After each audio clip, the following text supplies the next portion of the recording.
But throughout Major League Baseball, celebrating 71 years ago today, Jackie Robinson breaking the color barrier. It's game 4 of a 4-game set. Cincinnati Reds, St. Louis Cardinals, Central Division rivalry baseball.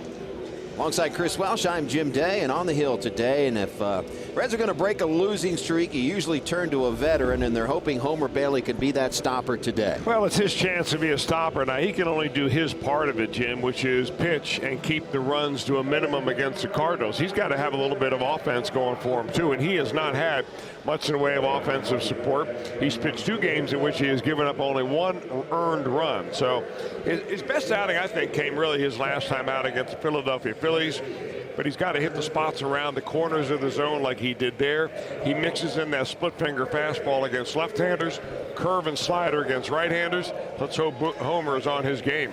Righty versus righty matchup. He will face a guy that the Reds are familiar with, but a very talented Carlos Martinez. Yeah, really talented. Great way to put it there, because he's got a very, very high ceiling. They're waiting him really for a breakout year, though. I mean, his kid's capable of winning 20 to 25 games if he gets it all together.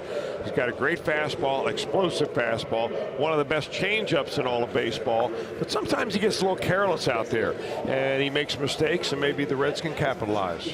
Jackie Robinson Day in Major League Baseball. And for more on that, let's go downstairs to Shannon Ford. Shannon? Jackie Robinson Day indeed, Jim, and today marks the 71st anniversary of Jackie breaking the color barrier in baseball. He did that with the then Brooklyn Dodgers at Ebbets Field in Brooklyn, New York. Here are some of the numbers that Jackie put up during his major league career. Quite one for the ages. And today, in 2018, all players, managers, coaches, and umpires will be wearing the number 42 in honor of the anniversary of Jackie Robinson's historic debut. They will continue the unified league-wide recognition of Jackie Robinson Day. They've got the socks on as well as the uniforms, all wearing the number 42, which many of our players said is a major, major honor. Jim, Chris, take us away. Shannon, thank you very much. The logo is also on the bases, and the official dugout lineup cards, and we are proud to be wearing on our lapels today the number 42 in honor of the great Jackie Robinson. April 15th, 1947. That day in which he not only changed baseball, really changed the social landscape of America. And let's check out how Mike Matheny will line them up. Lineup brought to you by Nissan. Dexter Fowler back in the starting lineup. He'll lead off and play right field. The hot-hitting Tommy Pham batting second. Matt Carpenter back in the starting lineup. He'll bat third, followed by Jose Martinez. Yadier Molina behind the plate. Greg Garcia, a couple home runs here yesterday. Harrison Bader in left field. Colton Wong at second base, and on the mound, batting ninth and pitching, Carlos Martinez. And Homer Bailey, very familiar with the Cardinals. He will today make his 4th start of the season, a team high, in his 24th career start against the Redbirds. Don't look now, but Homer Bailey is inching up towards the 200th major league start. Of course, all those starts with the Cincinnati Reds. He's 1 game over 500, 66 wins and 65 losses. And to say the Reds need him today is a major understatement. You know, this is a ball club that is scuffling. They're getting ready to go on a road trip. It would be very nice to get a little home magic going, a little getaway magic, and Bailey on the mound would certainly help. Fowler's in the box. After a lengthy rain delay, we're ready to rock and roll with some Reds baseball. The first pitch misses outside, and we are underway.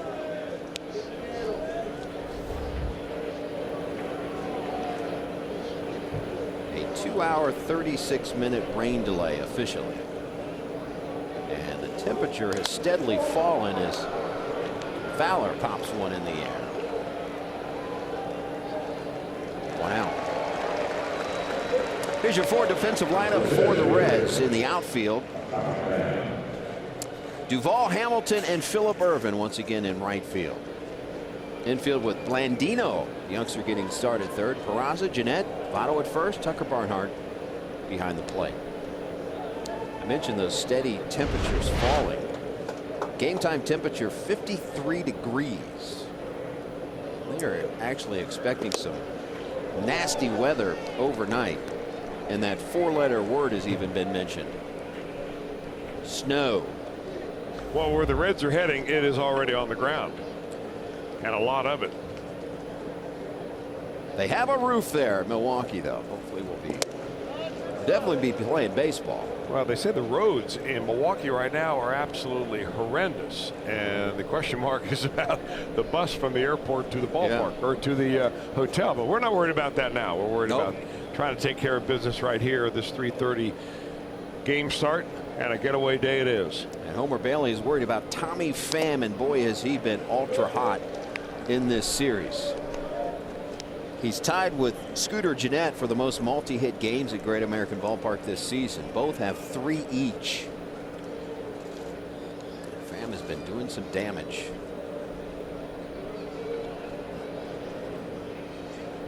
Took to his 5th at bat yesterday to get him out. Here he hits it hard, but right at Alex Blandino.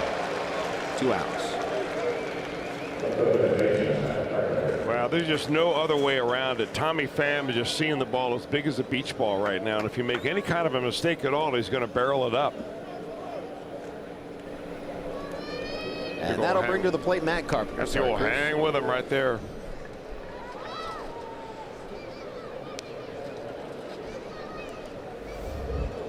Baseball's a cruel game like that, even when you hit it hard. Sometimes your best at bats are outs. There's no doubt. I mean, if you're going by results only, you know, statistics in baseball have nothing to do with how you actually get there. Right. Big shift employed on Matt Carpenter. 545 in his career off of Homer Bailey. There you see the shift. Blandino, the only defender on the left side.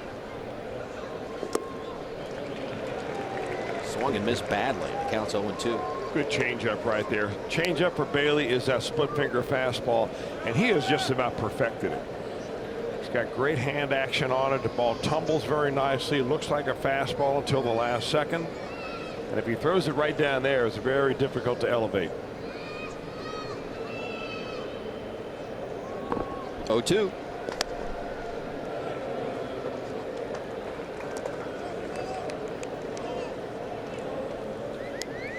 Yesterday, Carpenter not in the starting lineup against the lefty Brandon Finnegan. It was his first non-start of the season. He's right back in there today for Mike Matheny. Swing and a miss. Very nice start for Homer Bailey. Reds coming up.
Up there, thus the rain. 11 mile per hour wind, and Indeed, a chance of rain. Well, if you see the people in the stands, they're heading for cover. Now, a lot of them have moved up from the lower box seats up under cover because we really can't see the entire crowd here today. But all of a sudden, it looks like it has decided to rain again. We thought we had a window of opportunity to play, and we'll see how it turns out. Starting to come down again. We started yesterday's game in a rain, and it went away. This one, well, it doesn't look like a heavy rain. I think the wind is inducing it to look like it's swirling a little bit. Well said. Meteorologist Jim Day checking in here. Fox Sports Ohio. Now, Billy Hamilton again working the count. I mean, he's been on base an awful lot this year via the base on balls compared to what he's done in the past. Foul back. Matt Carpenter playing way in. You'll normally see every third baseman play at least on the cut of the grass, or maybe a step or two onto the grass against Billy Hamilton, but he is way in. Well, not only is Carpenter in at third base, he'll move back now with 2 strikes, but the left fielder Harrison Bader playing very, very shallow, almost daring Hamilton to try to hit it over his head. And when you've got wet grass, which slows the ball down, thus infield will come in even a little more as Hamilton strikes out. Here's the full Reds lineup, brought to you by Nissan. Peraza will follow Hamilton here. Votto, Jeanette, Duvall, 3-4-5. Tucker Barnhart behind the plate. Alex Blandino getting his second major league start. Phillip Ervin in right field, and Homer Bailey on the hill. Peraza, first pitch swinging, fouls it out of play.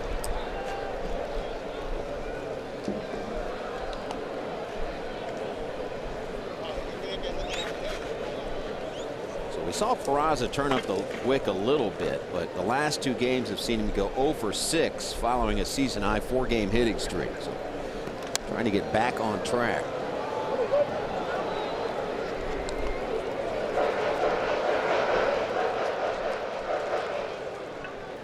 Now, Martinez, the overall numbers are pretty good, but what he's done in the last couple of games is the reason why they are really good. He went 8 2/3 of shutout baseball 2 starts ago. Last time out, gave up 1 run. It was a solo home run by Eric Thames of the Milwaukee Brewers. The only blemish on his record. So you may say that Martinez is beginning to get it together a little bit. Yeah, 2 starts ago against the Brewers. Again, 8 1/3. I gave him an extra third of an inning here. Fact checker. I've been called worse. By me? Well, well, there's no question about that. If we could only hear the off-air comments. Peraza shoots one the other way. Fair ball into the right field corner. He's on his way to second base and in there with a 1-out double.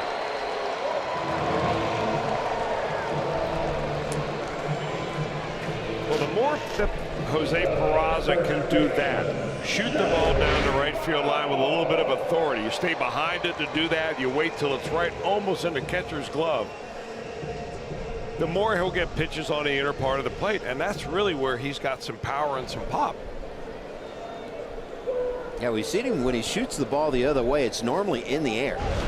Right fielders will play shallow on him, and if he hits it on the line, it's going past the right fielder.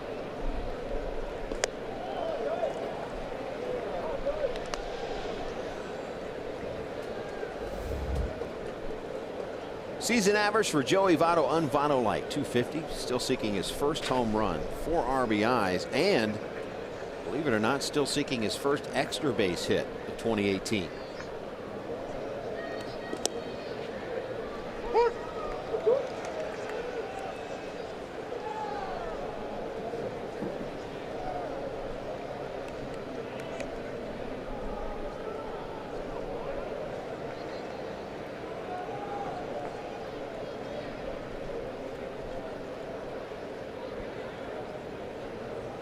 One.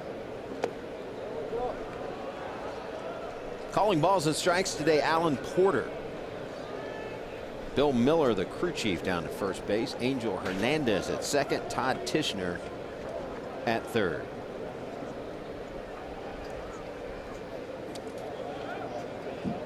2-1 the count. Zay Peraza at second base. And way inside. Well, Joey has yet to really get it going here in 2018. And against Martinez in his career, he has yet to get it going as well. One of the few right-handers that Votto has really not figured out yet. 158 batting average. He does have a home run against him.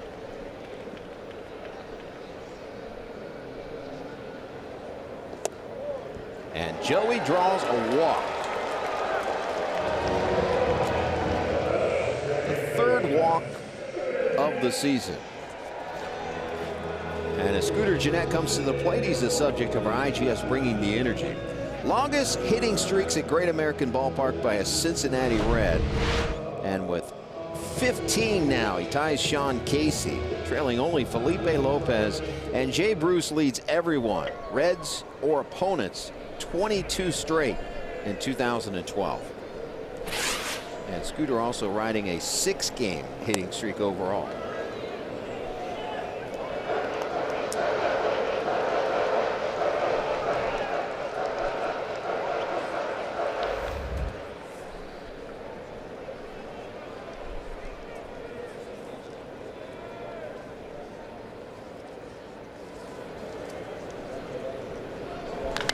Rip, but foul. That ball was tattooed. Check that seat down there that it hit.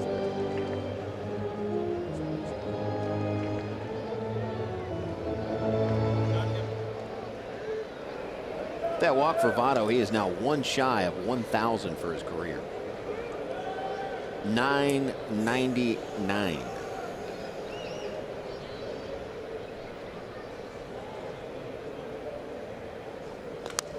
Ground ball. Could be 2.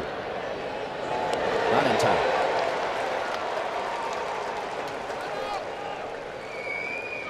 Peraza moves to third base.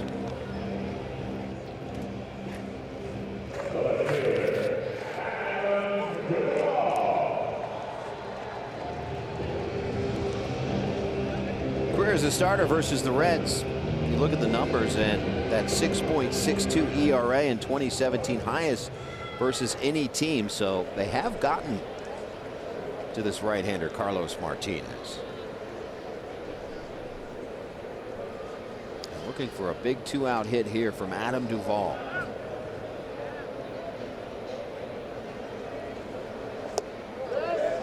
Yeah, and taking a look at those numbers that we just showed you last year against the Reds, Martinez, it wasn't just one bad game that he had. He had basically 3 bad games against the Reds. He just could not figure them out.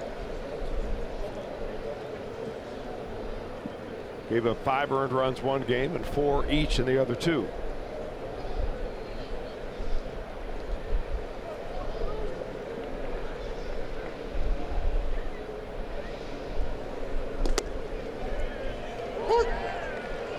Martinez ahead 0-2 to Duvall.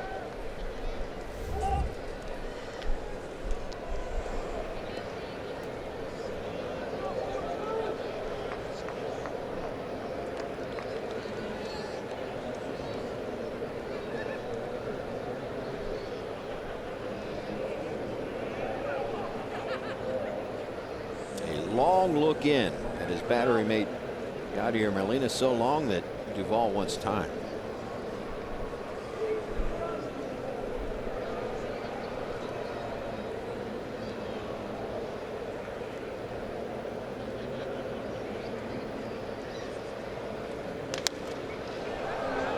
Count holds at 0-2.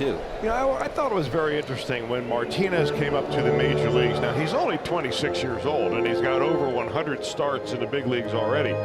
But he had 78 appearances in the big leagues before he really started getting any starts.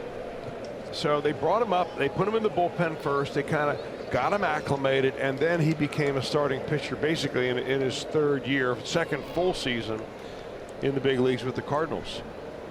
He's won 14, 16, and 12 game winner last year. What a play by the shortstop, Greg Garcia.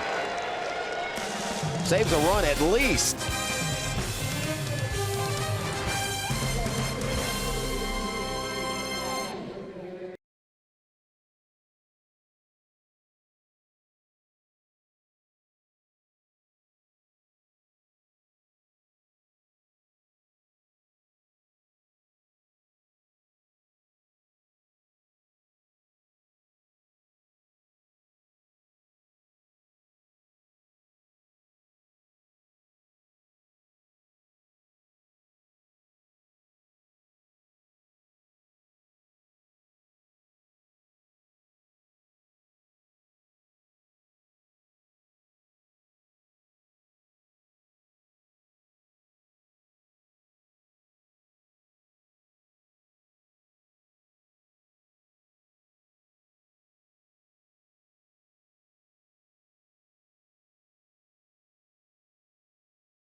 From Great American Ballpark, I'm up here with Reds Hall of Famer Chris Sabo. Chris, you're back, and you almost just caught Adam Duvall's foul ball. How does it feel?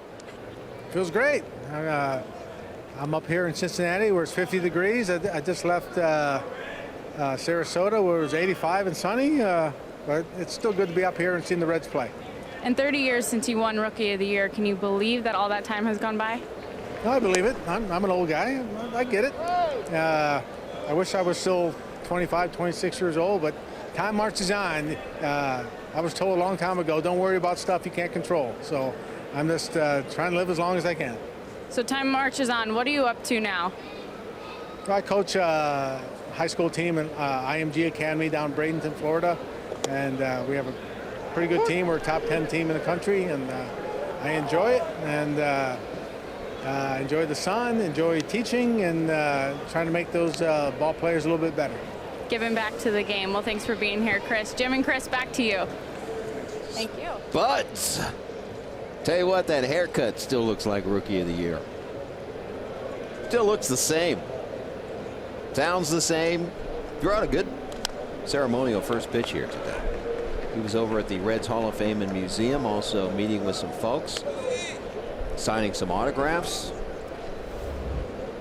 And man, when he burst onto the scene in 1988, he just took this city by storm.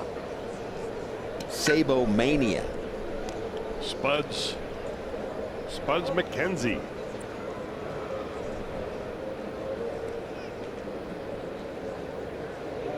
You know, we saw Chris Sabo in spring training down at Goodyear, Arizona. He brought his baseball team down there with him.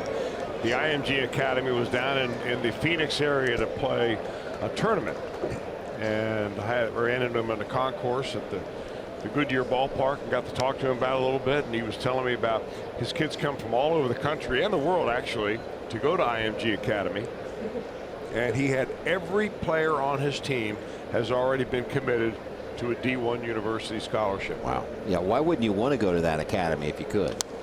You have the means. Because he's not the only big leaguer coaching down there, I don't think. You're right.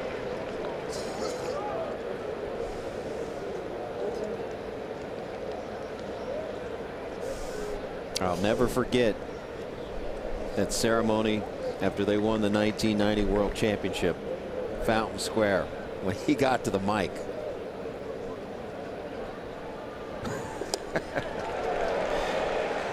Down goes Jose Martinez, second straight strikeout for Bailey. It ended with, we got the ring, we got the money, we got everything. Thank you. That's the splitter right there. The pitch, it kind of looks like it really doesn't have much in the way of a defined spin. Sometimes it tumbles, sometimes it goes like the spins on a side-to-side axis.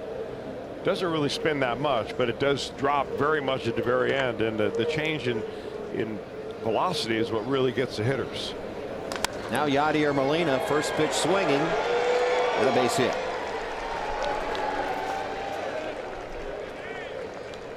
4 days in a row for Molina behind the plate. What else is new? Well, when he sees Great American Ballpark, his eyes have to light up because he is amongst the best in this stadium, is Molina. He came in with a career .318 batting average, 14 home runs, 53 RBIs in this stadium.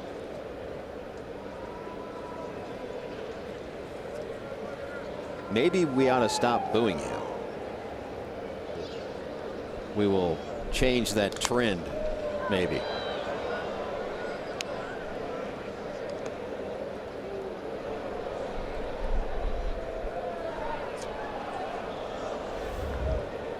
Grew for 4 yesterday, including 2 home runs, 3 RBIs.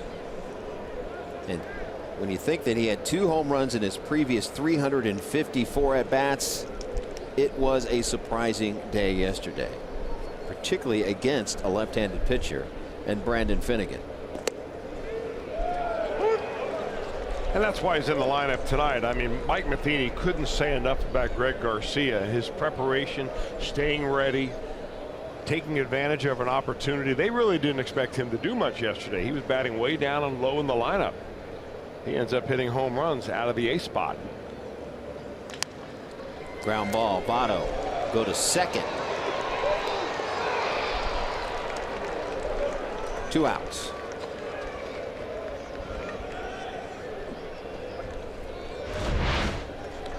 Votto comes off the bag. You make sure you get the lead runner right here. He sets his feet and throws a perfect strike to Peraza. See how difficult it is for a pitcher to watch the ball coming in and make sure you have your foot on the bag.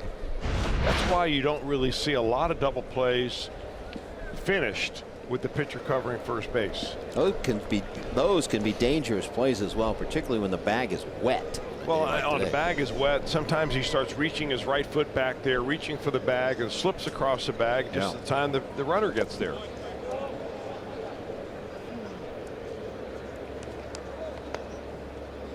Harrison Bader at the plate.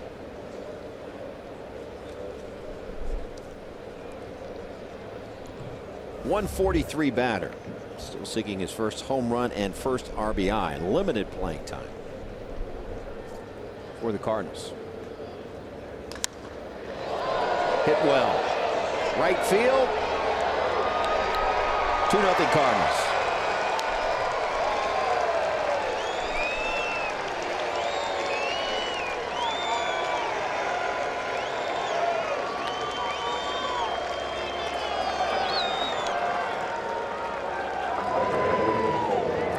When your offense is rolling right along like the Cardinals right now, I guess it really doesn't matter who you put in the lineup. Yesterday he puts Greg Garcia in there to bat in the A spot. He hits a home run. Today it's Harrison Bader in the 7th spot, and he hits an opposite field blast off a fastball from Homer Bailey in a 2-0 ball game. Cardinals have taken the first lead in every game of this series.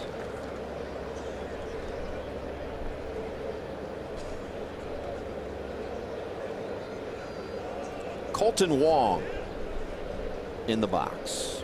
1-0 pitch.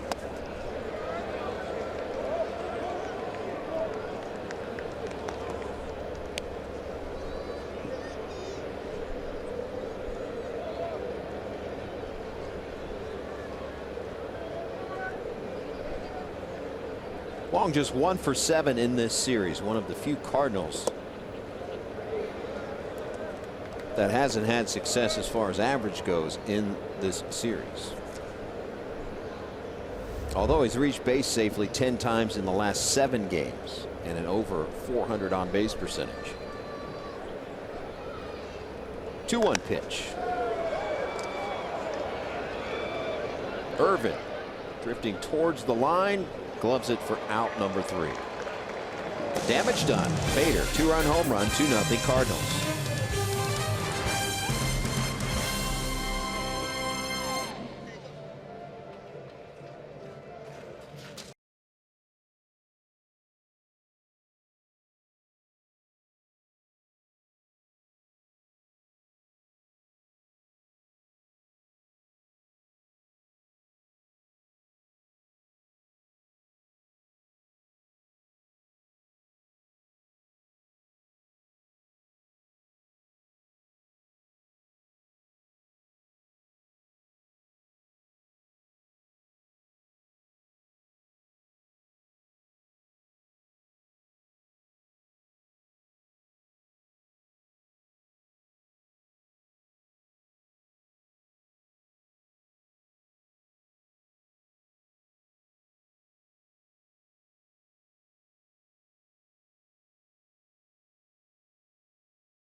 Left, Pham center. Dexter Fowler manning right field. Across the infield, Carpenter back at third base today. Garcia getting the start for Paul DeJong. Wong at second, Martinez at first, Yadier Molina behind the plate.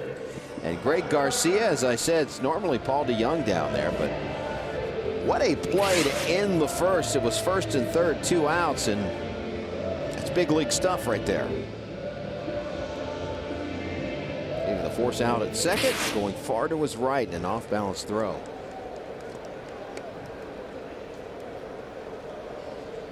Barnhart, Blandino, Irvin here in the home half of the second inning against the righty Carlos Martinez. .265 hitter is Barnhart. Had a home run here yesterday on Tucker Barnhart bobblehead day. One of the few bright spots.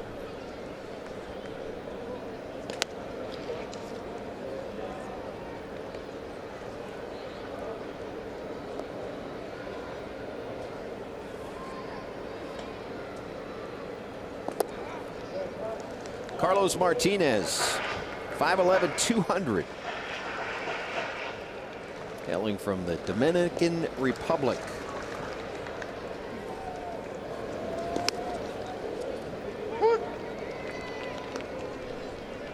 Signed as a non-drafted free agent back in 2010.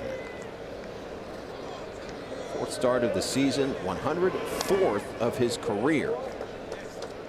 And as Chris talked about, started out in the bullpen. This is appearance 176.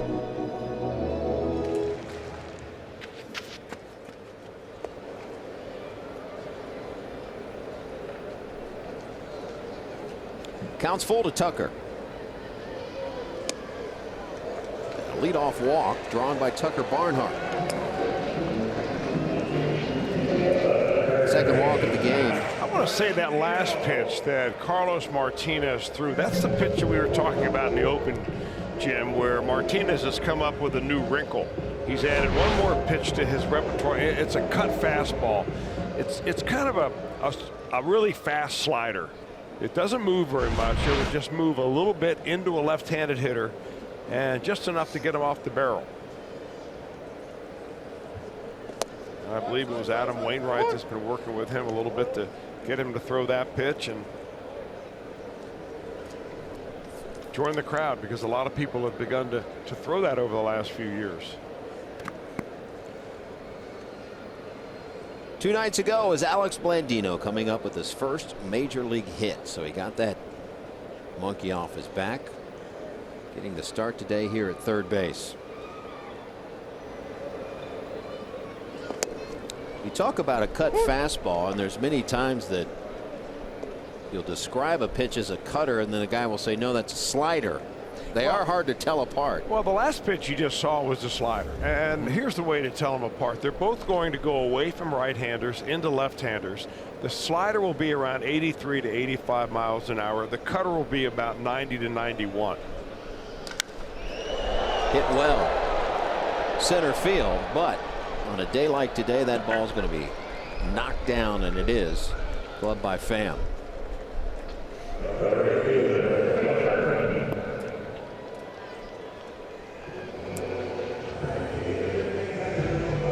One out, Phillip Irvin at the plate.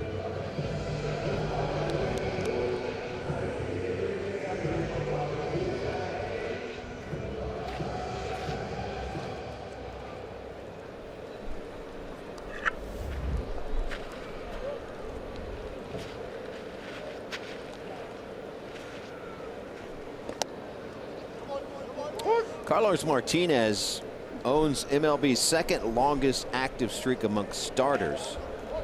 60 starts of working into the 5th inning or later. This dates back to May of 2016. Second only to Madison Bumgarner. Bumgarner 81. 81 consecutive starts going into the 5th inning or later. Now I know some of you old school baseball players are saying, hey, 5th inning or later, big deal. Better get into the 5th inning. Today's baseball, it's changed a little bit. We're seeing starters going 5 and 6 innings routinely and getting a pitch count up towards 100.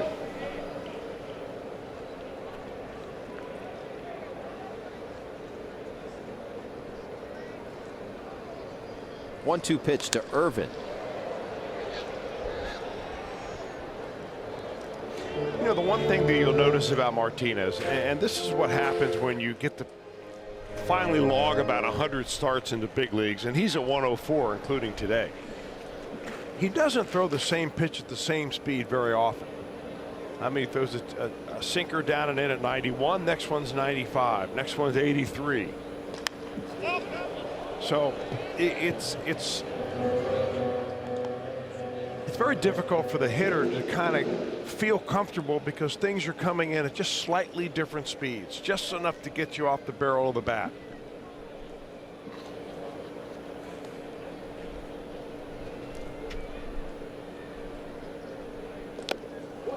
Late on the pitch is Phillip Ervin, and out number 2. Strikeout number 2 for Martinez. It's funny how you said he was late on the pitch. He actually took something off that pitch. That's a slider coming out of his hand right there. You see the rotation. The rotation is almost like the spin of a football, a spiral of a football. Although the Martinez slider doesn't have that little dot on it. And if you throw a baseball just right and you spin it like a football, the seams will create a dot. And that's what hitters look at to pick up a breaking ball coming your way, like a slider. And if you can throw a slider without the dot, that's especially deceptive.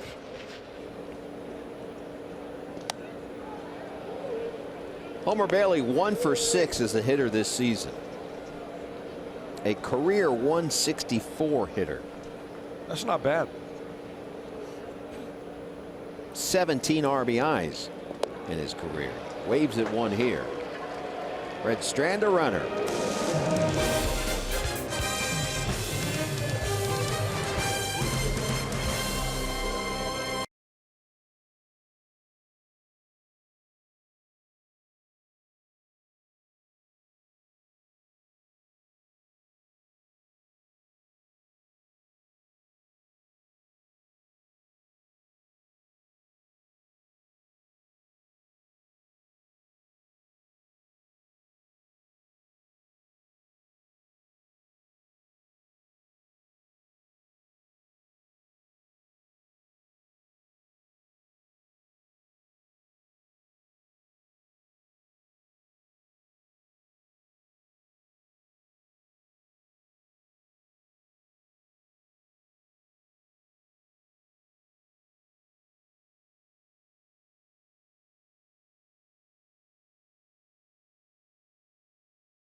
Winning lineup only at your Tri-State Chevy dealer. And by Skyline Chili, feeling good, it's Skyline time.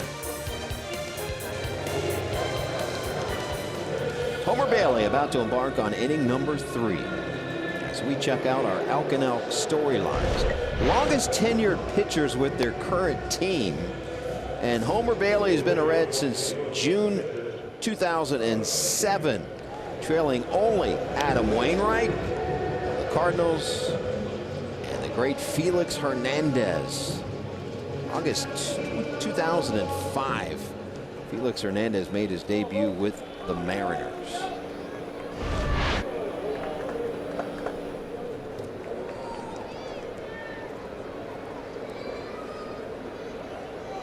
And pitcher v. pitcher here as Bailey delivers a first pitch ball to Carlos Martinez.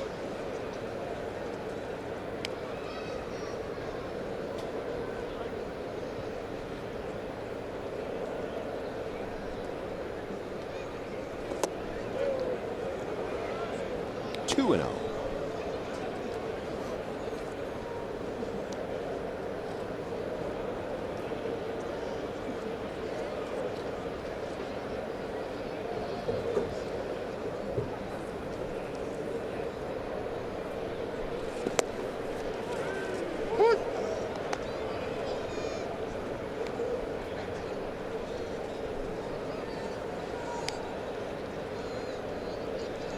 Bailey seeking better numbers against the Cardinals. Not the ERA he's obviously looking for. 23 starts against the Cardinals previous to today. 6-13 record and a career ERA versus the Cardinals of 5.86.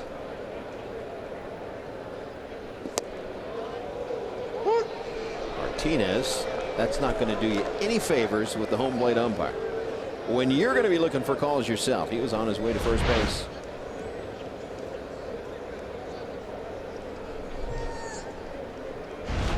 Alan Porter behind the plate. Payoff pitch. Swing and a miss.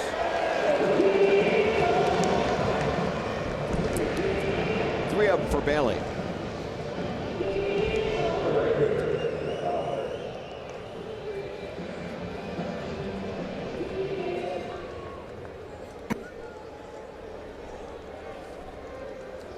And we'll flip it back to the top of the order for Dexter Fowler.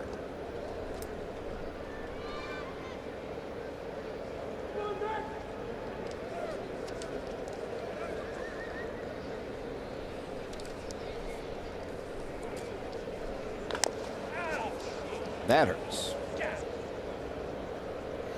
And I think you could hear Fowler react.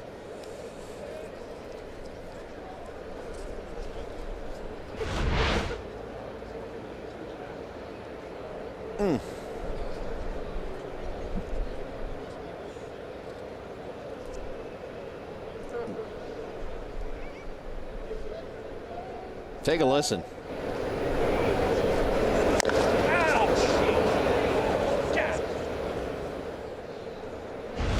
Sounds like me when I get up off the couch.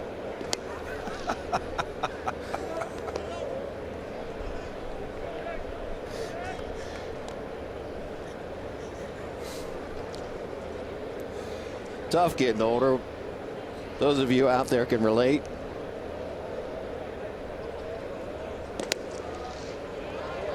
Boy, what a good pitch there for Bailey. Not only do you come inside, but you're able to buy a strike with it. Nice little comeback action on that pitch by Homer that time.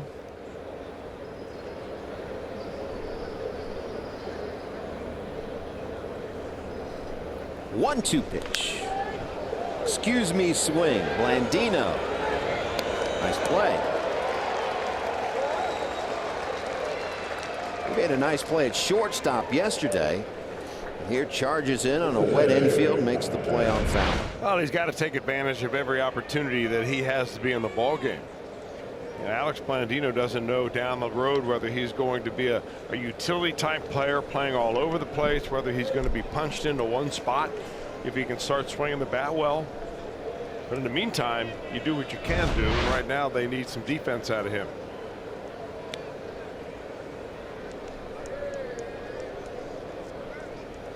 Two outs and Tommy Pham at the plate. Pham lined out to Blandino in the first.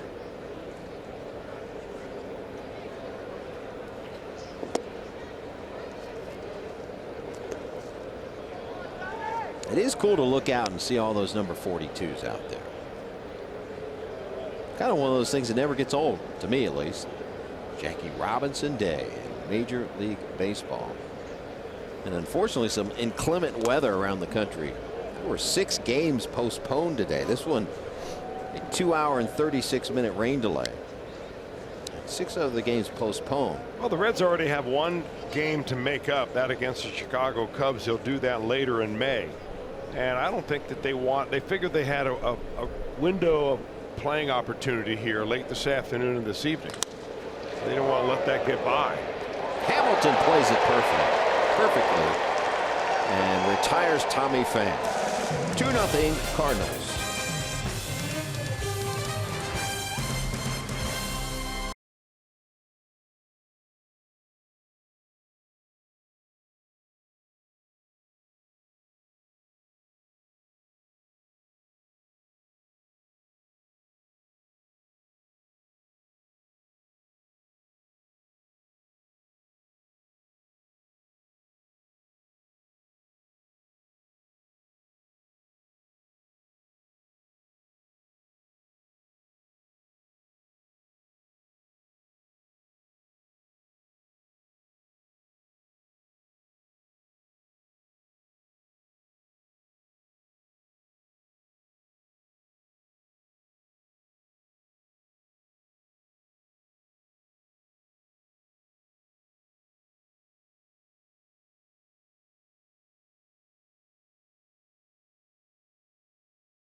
These plays become routine when it's Hamilton out there. Billy Hamilton steps to the plate for a second at bat against Carlos Martinez.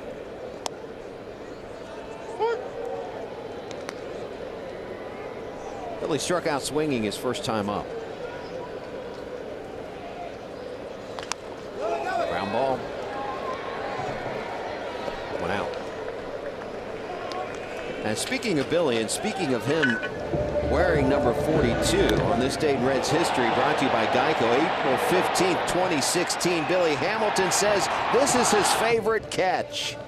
His first career robbing of a home run catch. It was at Busch Stadium robbing Matt Carpenter. And if you've seen the little session I had with Billy going over some of his great plays in his career, he labels that one as his favorite because he came up as a shortstop and he never had a chance at any point of his baseball career of robbing a home run. That's the first time he ever did it. Timed it perfectly. And a beauty. And he was wearing 42 that day.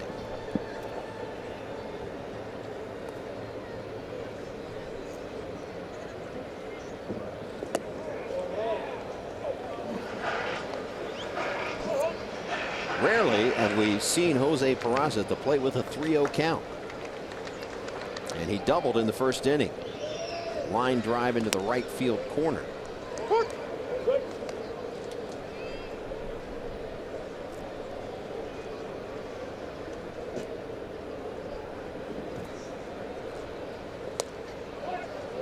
And Peraza draws a one-out walk. That is the first walk of the season for Peraza and ends a streak of 77 plate appearances without a walk.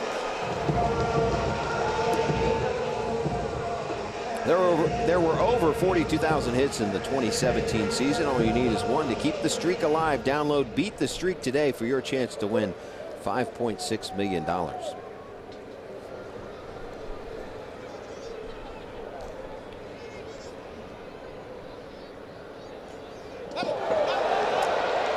Peraza's got to hurry. Oh, couldn't handle the carom. Wong, with that baseball possibly wet, got a really hard carom when that ball was thrown away and had a chance to throw out Peraza. Lost the handle.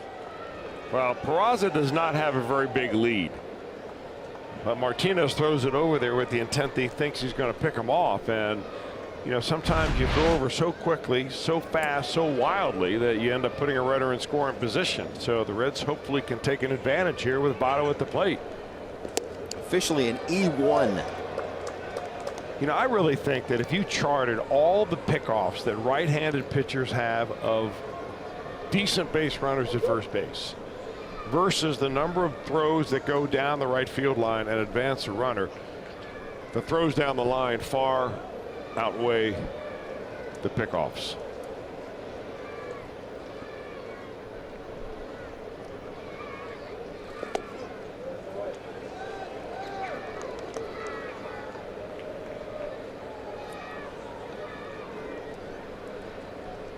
Base open. Votto walked his first time up.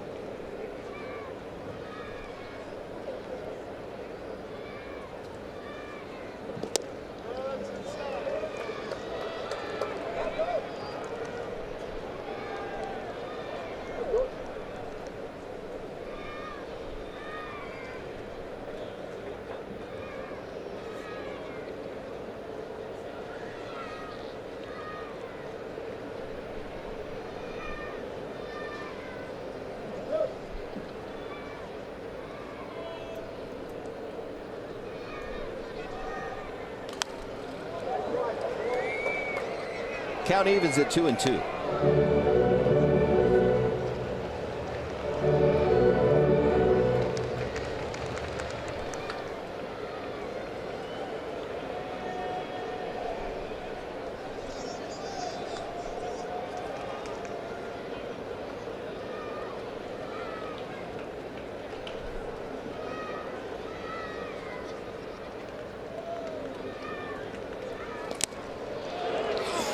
Fooled him on a pitch that busted him in on the hands, and Votto's down on strikes. Fourth strikeout for Martinez.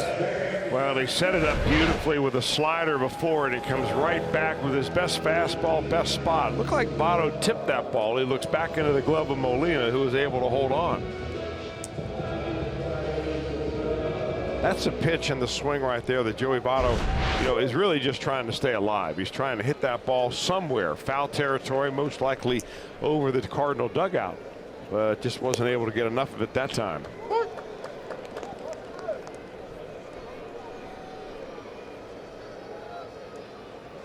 Up to Scooter Gennett now, 2 outs. Peraza still at second base.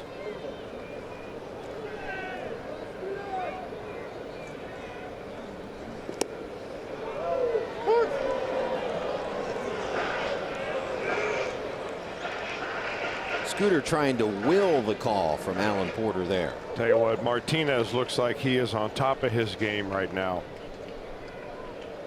The Reds had a chance there in the first inning with a couple of runners on base, but he's tightened it up a little bit.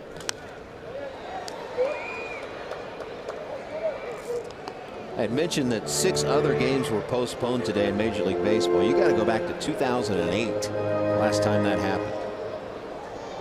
Very rare.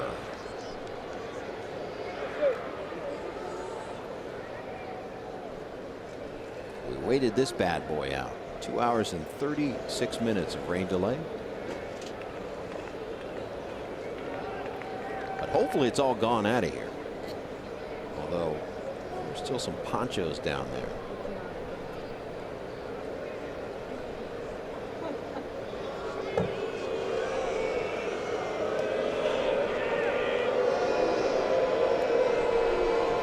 Well, the commander-in-chief taking control of the infield, and he comes out to talk to Carlos Martinez and asks for all the infielders to come in as well on an 0-2 pitch.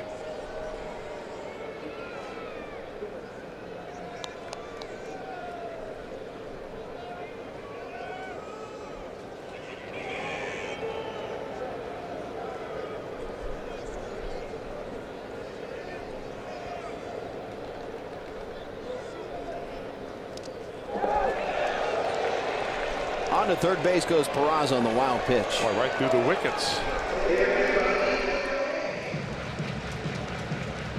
You do not see that happen to Yadier Molina very often. It's a slider, and it's going to be a wild pitch because it's in the dirt, but he just left them daylight right there.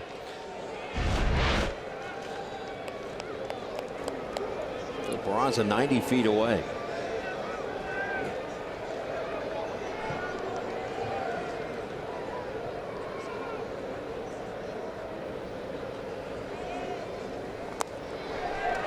Foul ball. Porter says it hit off of Jeanette. Martinez first came up to the major leagues with the Cardinals in 2013. Did not have very many games. Only pitched in 21 of them that year. The next year in 14, he pitched in 57. Oh, there's that one hitting the ground first, Chris. Well, you can hit a ball that hits the ground first, but if it hits the batter in the batter's box, then it's a foul ball. Former rule of the week. Glad you watched. BaseballRulesAcademy.com. Jeanette goes down swinging. Back-to-back punch outs for Carlos Martinez.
$12. Don't miss Fireworks Fridays, Super Saturday featuring a Suarez bobblehead, and Family Sundays. For tickets, visit Reds.com.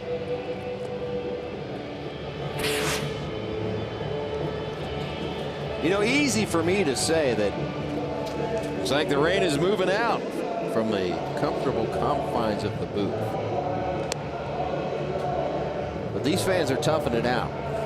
I love the old Brooklyn Dodger hats right there on Jackie Robinson Day. Those are strong. Bringing an A game. Reds poncho and honoring Jackie to boot. That just goes to show you how passionate Reds fans are about their Reds. Coming out in weather like this, hanging around 2.5 hours for the start of this ball game, and they're hanging right in there. Carpenter, Martinez, Molina here in the fourth against Homer Bailey. You know, they not only celebrating honoring Jackie Robinson on the major league level, but they do so all throughout minor leagues as well, and as community fund gets involved as well. As Carpenter hits it right into the teeth of the shift, 1 out. Yesterday, the 4th consecutive year, the Reds Community Fund hosted a series of games honoring Jackie Robinson and Chuck Harmon, who was the first African-American Reds player. All 20 teams wore special uniform jerseys featuring their high school color, featuring school colors, and the traditional uniform numbers on the front, with an old number 42 on the back.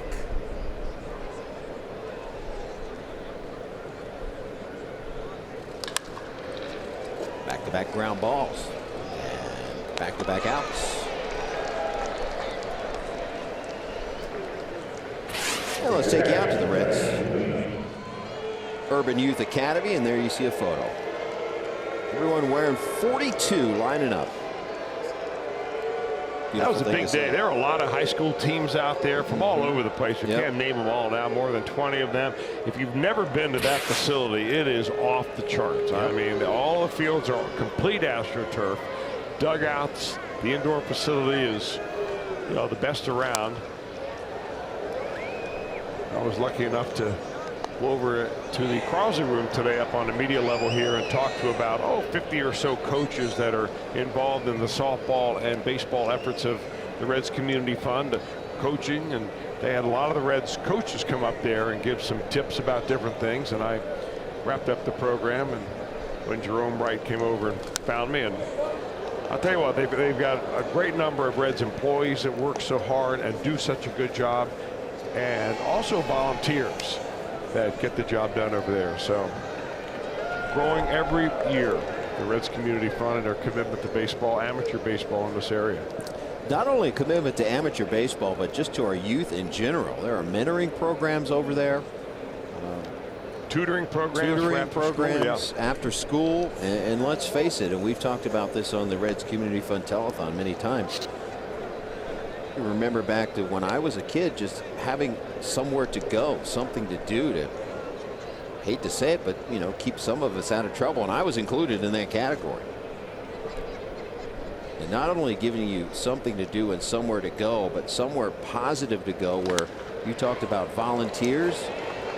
There are many that are highly influential on these youngsters in the greater Cincinnati area.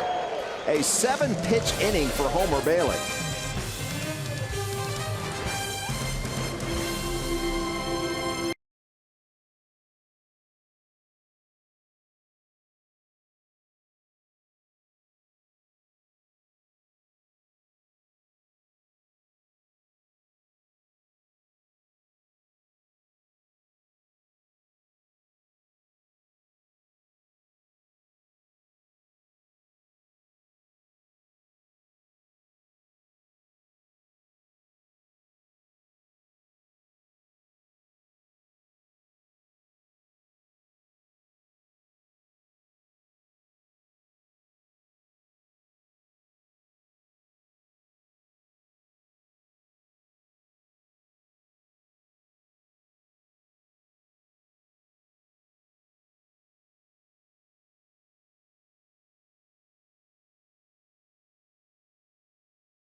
Does that in honor of Camille Fernandez, an 18-year-old from the Dominican Republic, whom he met just a little more than 4 months ago. Martinez, with the help of his Tsunami Waves Foundation and the doctors of St. Louis, flew Fernandez up from the Dominican Republic to be treated for leukemia. Finally strong enough, Camille Fernandez took the mound to throw out the ceremonial first pitch at Busch Stadium on Tuesday. It's a success story we'd love to see, right, guys? No question about it. Anytime that someone that it doesn't matter if you're famous or Major League Baseball player or your so-called average Joe, anytime that you can touch the life of someone that's going through something like that, awesome stuff.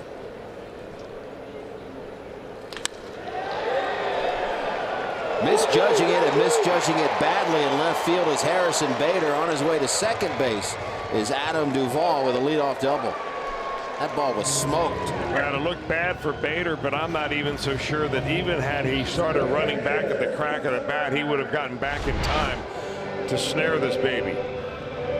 It was really leveled up very nicely by Duvall, and just on a line drive did not give Bader much time at all to make a decision. So Duvall ends up with a leadoff double, and the Reds may be doing some business here in the 4th inning.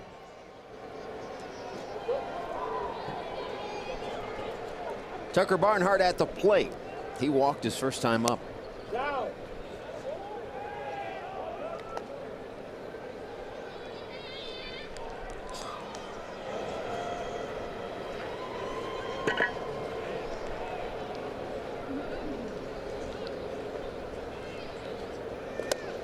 You know, Shannon was talking about the Tsunami Wave Charity Foundation that Carlos Martinez started, and they named it that because his nickname is Tsunami. Yeah. When he first came up, someone said, boy, this kid is going to take the world of baseball storm like a tsunami, and it kind of stuck.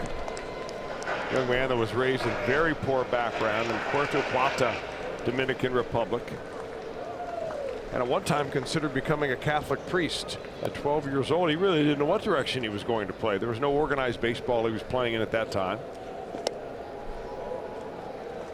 But when he did start getting better and better at baseball, the seminary took a back seat to signing a professional contract. Well, he could certainly always go back in that direction. His baseball career is over. Two-time National League All-Star. And he's obviously a very thoughtful guy because he switched his uniform number from 44 to 18 back in 2015 to honor his late friend and teammate Oscar Taveras.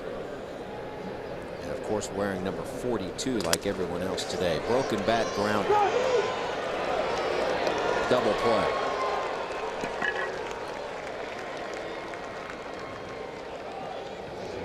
Duvall ends up at third base, 2 outs.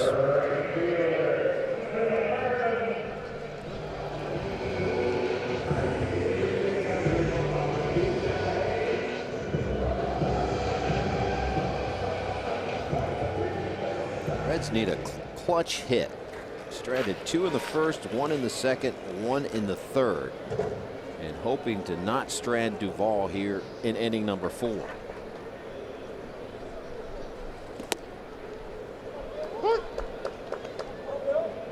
Reds once again without Jesse Winker in the starting lineup. Nursing a shoulder injury, his right shoulder. And it hurts him when he swings the bat. And it's going to be interesting to see how long they could go with that, because the Reds right now have a 4-man bench, and it's tough enough when you already have a 4-man bench and you have someone, and we don't know his availability today, if he can swing today or not. But if he can't, a 3-man bench is really putting yourself in a tough situation going in. Again, late on the swing is Phillip Ervin, and the Reds indeed strand Adam Duvall.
changing the outcome together.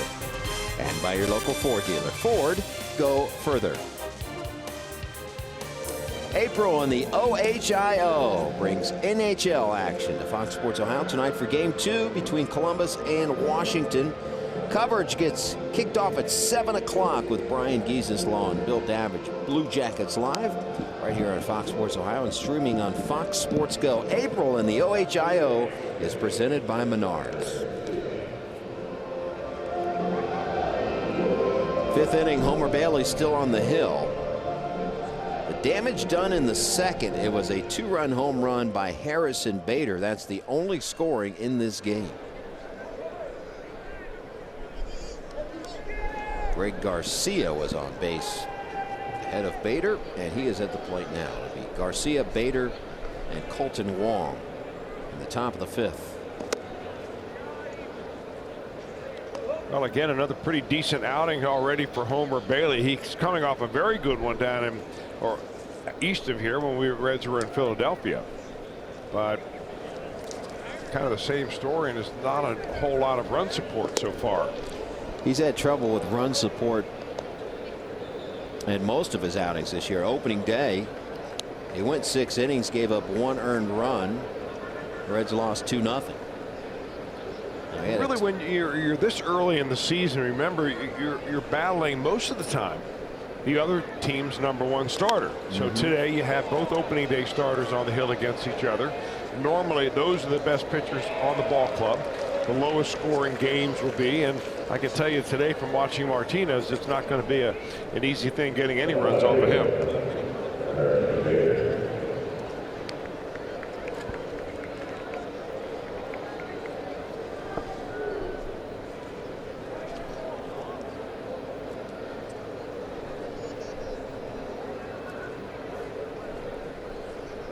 Bader's rocking that hoodie, and when the batting helmet's not on, he has that pulled up in mask form. It's not that cold today, is it? It's 53-degree game time temperature.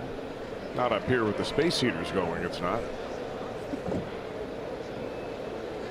Life is different up here. I want to tell you, I've logged thousands of games down below.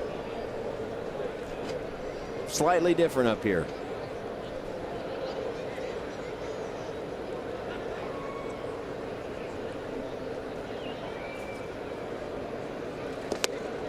You keep your scorebook nice and dry up here.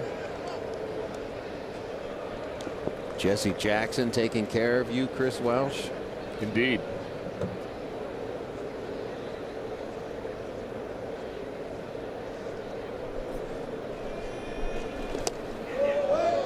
Tough day. Shannon, how are we doing downstairs? Are we all right down the camera well? I'll tell you what, it's not in the 50s as you say it is. I just checked and it is in the 40s and dropping. Still a little misty, but not raining, which is good. But your scorebook may be dry and mine is very, very soggy. So enjoy your time up in the booth, Jim, because you'll be back here before you know it. No question. In Milwaukee, in fact. But there's a roof on Miller Park. So we'll be all right there. St. Louis, it'll be a hang with them. So we'll see cool temperatures there. But never a bad day at the ballpark.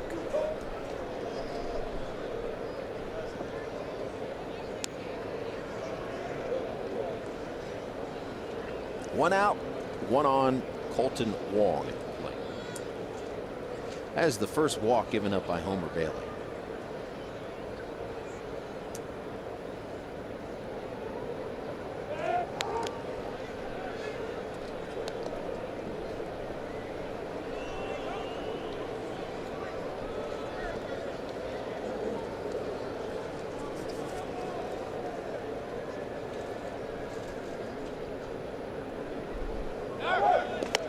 There goes the runner. Barnhart's throw.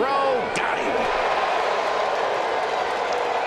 Right now, Mike Matheny's holding on to the home plate umpire, holding a hand out to Alan Porter, saying, hold on here. That was awfully close at second base. We'll take another look. You had a feeling that Bader was going to push it here. Out.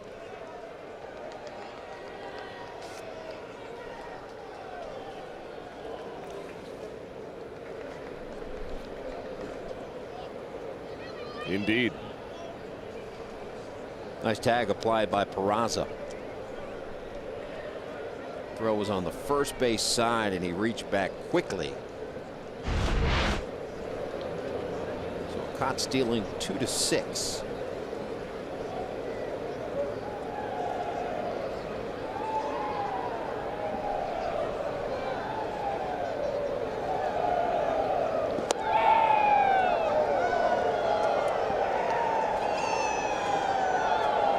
Gold Glover. 28 runners caught stealing last season, most in all of Major League Baseball. And you got to go back to 2001, Jason LaRue. 2-0 pitch to Wong. And it's 3-0.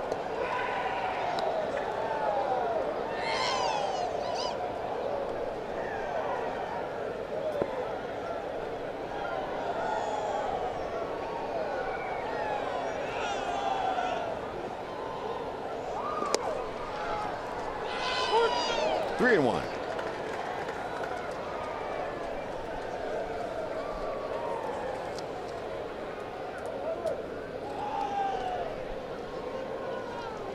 One damage, that 2-run home run, but Homer's been pretty efficient. 58 pitches.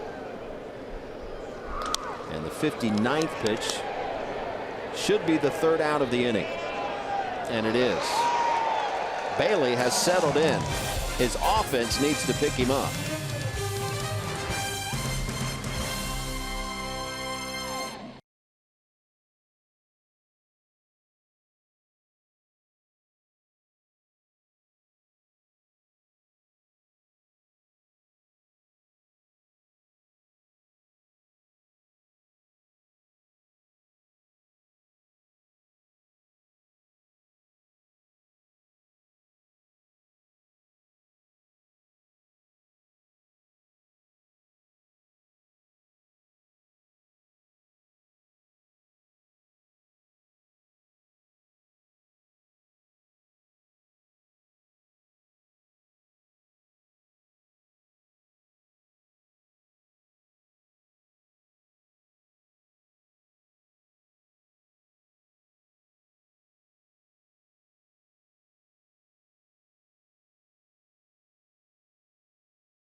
Friday, May 4th. Catch all the baseball action. Plus, don't miss appearances from Star Wars characters and a post-game fireworks show with a Star Wars soundtrack. It's presented by PNC Bank. See your Reds when they take on the Miami Marlins for $12. Reds.com for tickets. Chris Welsh, a big Star Wars guy.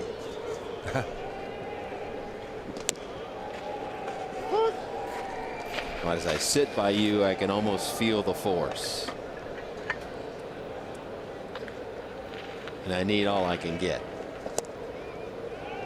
Well, the Reds could use a little offensive force. Although in this inning, they lead the inning off with the pitcher hitting Homer Bailey. That's always what the opposition wants most of all. Yep. You want that leadoff hitter being the pitcher, guy with the lowest batting average. Scoring goes way down when you get that first out.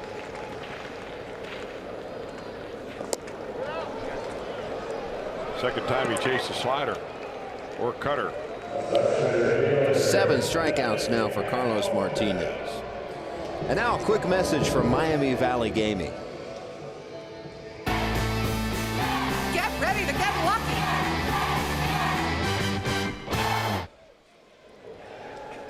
One out, Billy Hamilton.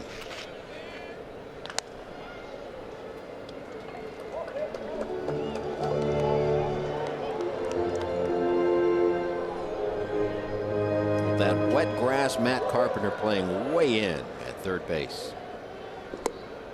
Down.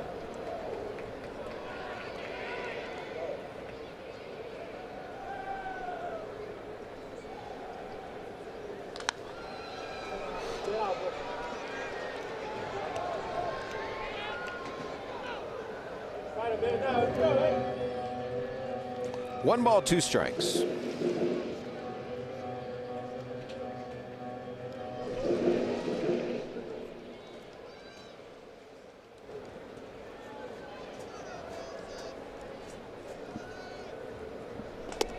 Two and two.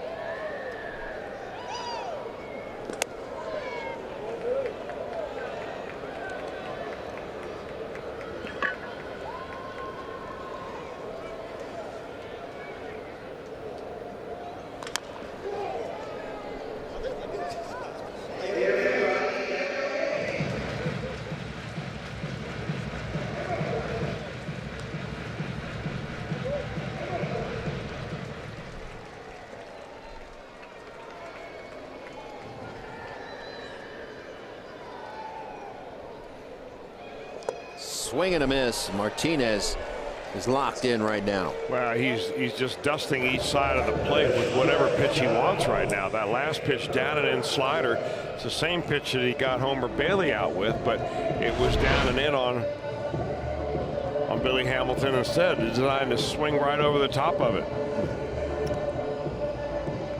I mean, it's one thing having a slider that good. It's another thing having also a 97-mile-an-hour fastball. I think that's as fast as he has thrown on the day. So, I mean, he's got the breaking stuff. He's got the fastball. He's throwing a lot of strikes.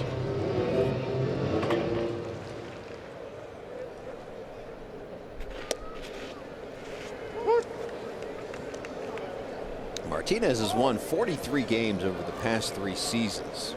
That is tied for 6th most amongst National League pitchers. So you've talked about the Cardinals waiting for him to put the full package together. If he ever does that, look out. Well, it might be pretty the good year, now. Might be the year you're looking at right now. Strike 3 call. And he strikes out the side. 2-0 St. Louis.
Dr. Martin Luther King Jr. received honorary degrees from Howard University.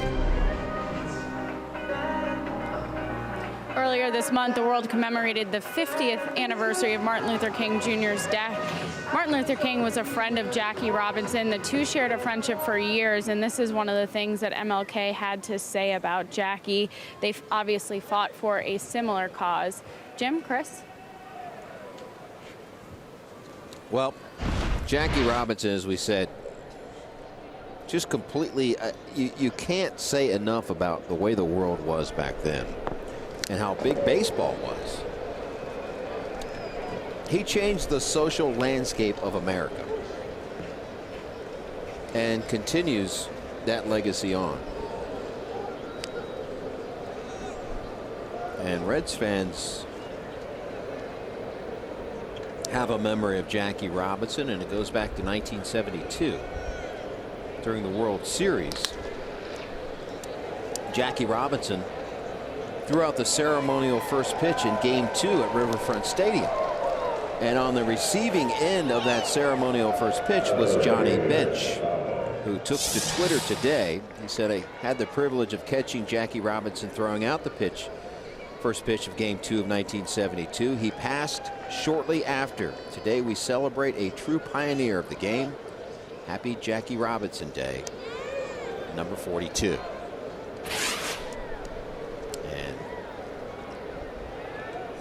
he left the world far too soon, did Jack Roosevelt Robinson, as he died on October 24th, 1972. So one of his last public appearances, if not his last public appearance, came at Riverfront Stadium.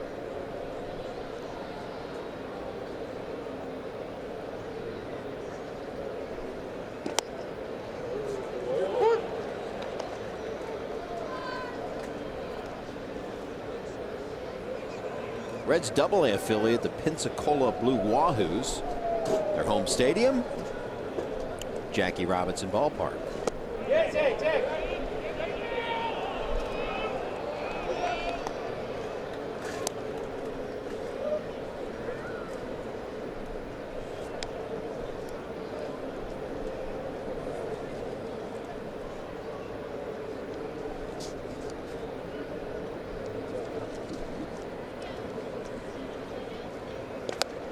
Jackie Robinson hit more home runs off of one pitcher, Robin Roberts, than any other pitcher he ever faced.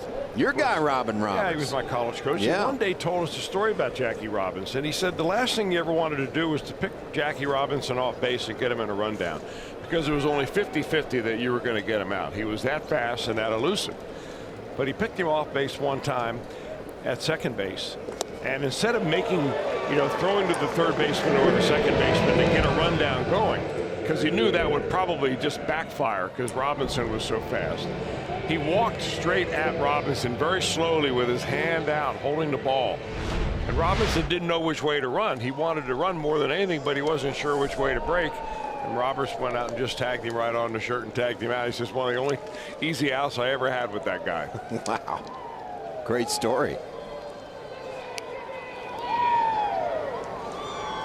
Rookie of the Year, National League MVP.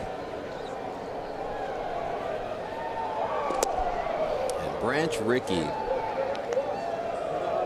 knew the makeup of Jackie Robinson. And at the time you needed someone obviously very talented enough to play Major League Baseball, but someone that could handle the pressure with being the first African American in the game. And Jackie Robinson was that player. And if you read up on him, you want to talk about class and dignity.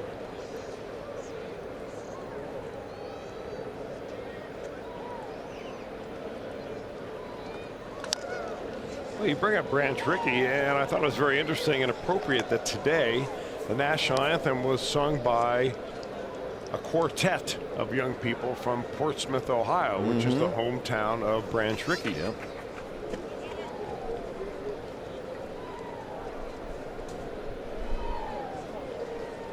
So everyone wearing number 42, and that happened in 1977 on the 50th anniversary.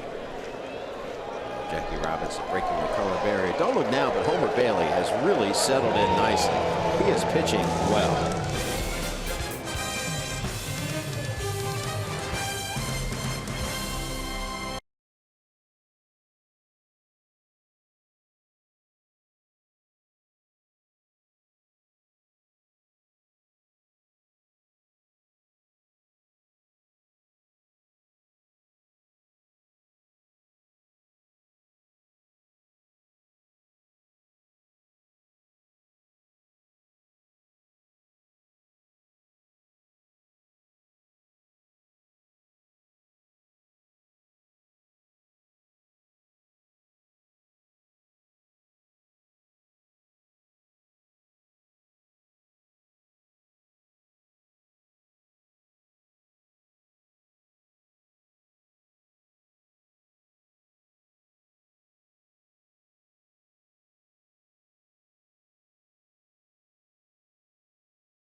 on the hot seat, and it's no different for Red skipper Brian Price. He addressed that situation with Marty Brenneman on the Reds radio network. Take a listen. My obligation is to these players. I'm not going to hurt relievers, putting them in a game a third or fourth day in a row in an effort to win a game in April because I feel like I have to do that for myself. Sure. We're trying to win every game, but when the roster that I have to use the players that I have. Some of them are extremely inexperienced. I believe in myself as a manager. I believe in myself in my integrity, and I'm not going to change that to save my own skin. Sure. If the powers that be at some point in time feel that the leadership needs to be different, that's up to them. But I'm going to continue to manage the way I feel that I need to manage the game.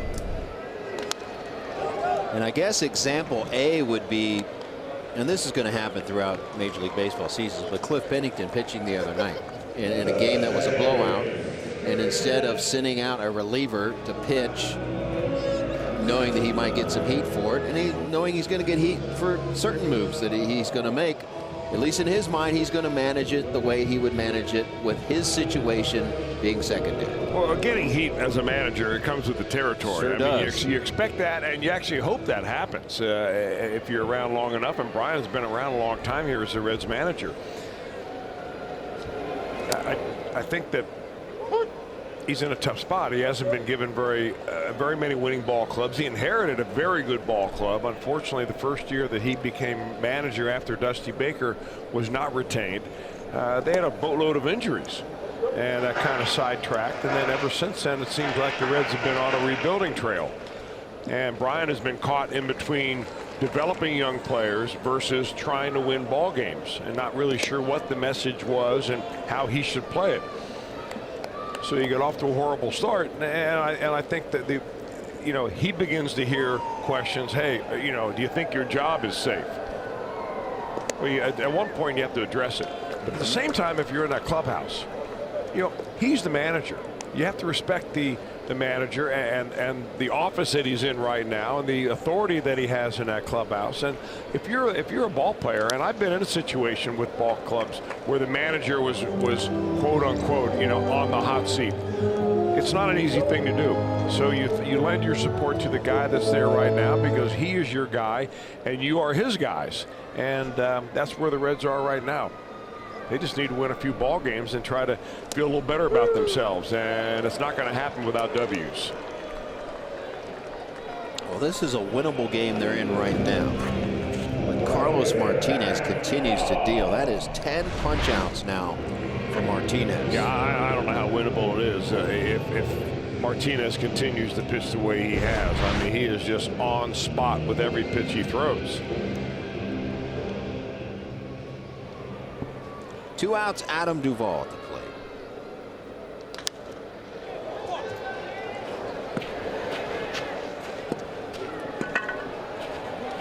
Pham makes the play, and a 1-2-3-6 for Carlos Martinez.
It may not be reproduced or retransmitted in any form, and the accounts and descriptions of this game may not be disseminated without the express written consent of the Cincinnati Reds.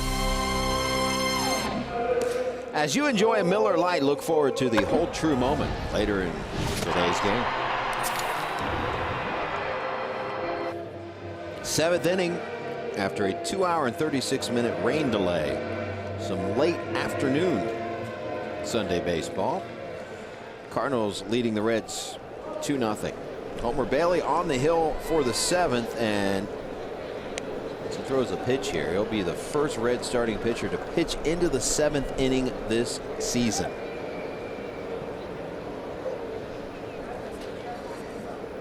He will face Carpenter, Martinez, and Molina. And I want to go back and correct myself. I believe I misspoke when I was talking about one of the Reds affiliates having a field named after Jackie Robinson. I misspoke saying it was Pensacola. It is the Daytona Tortugas. An A-ball. Votto makes the play, 1 out. Well, just like Carlos Martinez, right now Homer Bailey's getting a lot of easy outs, little tappers off the end of the bats, pop-ups to the second baseman, an occasional strikeout. A couple of pitchers, opening day pitchers, that are on top of their game.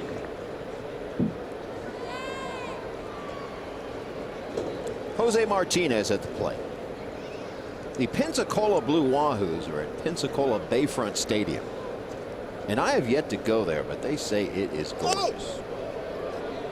Right on the bay. Careful what you ask for. Well, the Reds were voted, I believe, in, I'm not sure who did the story, but as far as facilities go, I caught the joke over there. I understand. You want to send me down to the minor leagues, don't you? You couldn't resist. I'm glad you have a good sense of humor, partner. I do have a good sense of humor. Wow, you're not even going to send me to AAA. It's down to AA. All right, we're good. The Reds. Real prospects are at AA anyway, of course, what I keep hearing. The Reds facilities were voted the top in baseball throughout their whole system. Oh, man.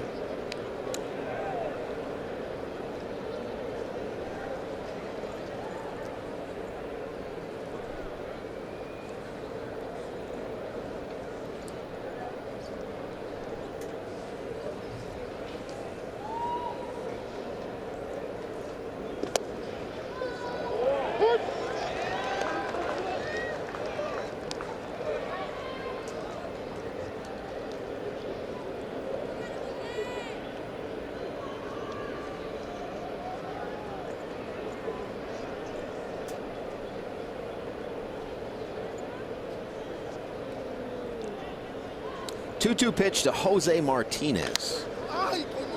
Count holds at 2-2.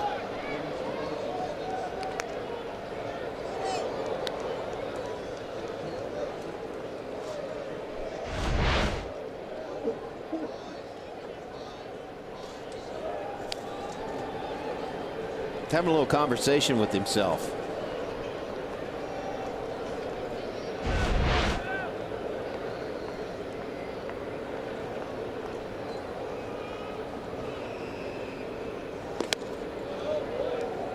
That's where you'd like to pitch a guy who's 6'7", and that's exactly how tall Martinez is. He's 27 when he first broke on the scene, 29 now. And, you know, I'm wondering really what scared teams away from Martinez. He won a batting title in the minor leagues, didn't get called up. He's got tremendous power. He barrels up the ball as well as any 6'7" hitter I've seen in quite a long time. Billy giving chase, dives, can't make the play. Martinez with a double. Billy disappointed he didn't get it. It would have been one of those Gym Day highlight reel Billy Hamilton catches if he was able to come up with this one. But we had a great perspective up here at the third deck right behind home plate. That ball coming off the bat of a right-hander just continues to slice away from Hamilton, and it finds the wall, and An extra base hit for Martinez. Only the third hit of the ball game for the Cardinals. And now Yadier Molina with one out and a runner on second base.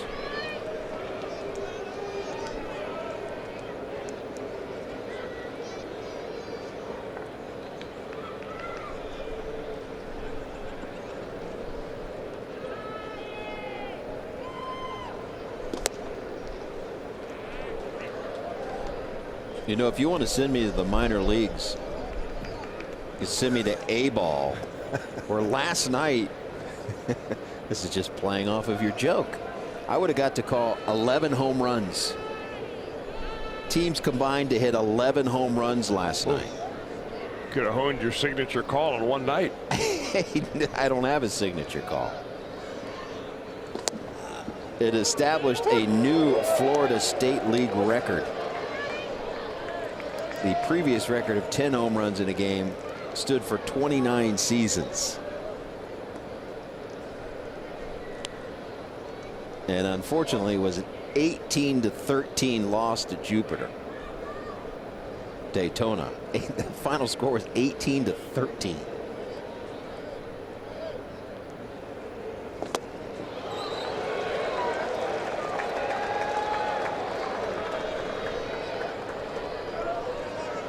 It looked like Molina all the way wanted to hit this ball to right field. Look where he steps, where his head's going that way. But Homer Bailey just keeps it down too low for Molina to do much with. Although Molina had a really good pitch the other day on a low pitch opposite field way back out of here for a home run. Yep.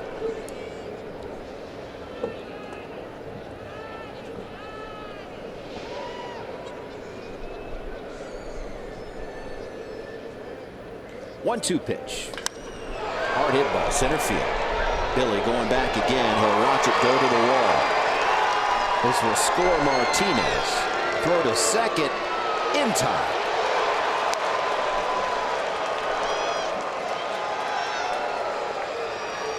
Nice defensive play on the back end, but the Cardinals get another run. It's 3-0. Molina did what he wanted to do, which is drive this run in. You see the grip coming out of the hand of Homer Bailey. One of the few pitches, that splitter, he left up a little bit. But give some credit to Molina. Hit it right on the screws over the head of the red center fielder and drives a run in. That's a beautiful throw. It sure is. I'm telling you what, this guy is just worth his weight as a defender out there. Man, a one-hop throw. Obviously, he's going to go back and get it quickly. Molina can't run very well, but what a throw.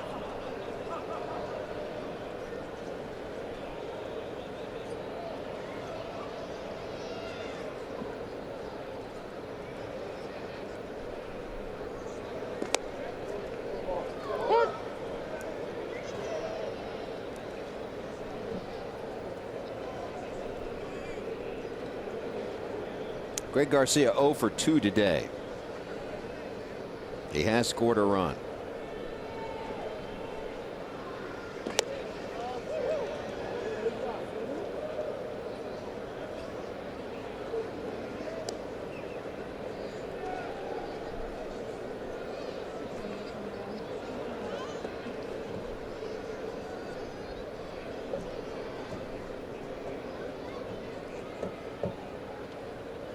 Two-one pitch. 3-1.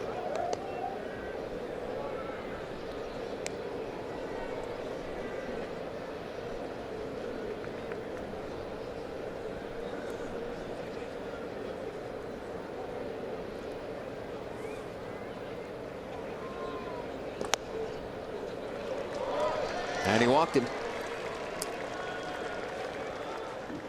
Second walk by Bailey. Stick around after the game. It's Reds Live, the post-game edition. We'll put a capper on this one. As always, brought to you by Performance Kings Honda. And we look forward to that as Mac Jenkins will jog out for a chat with Homer and catcher Tucker Barnhart. Amir Garrett, left-hander, has began to throw in the Reds pen. Bailey sitting on 88 pitches.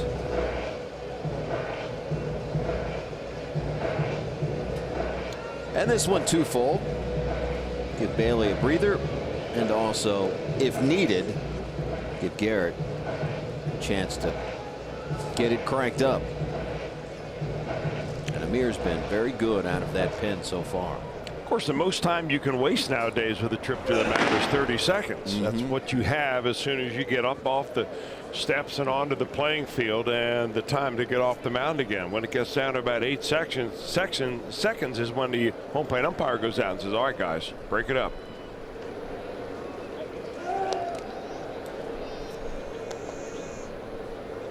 The big difference in this game is the 2-run home run off the bat of Harrison Bader.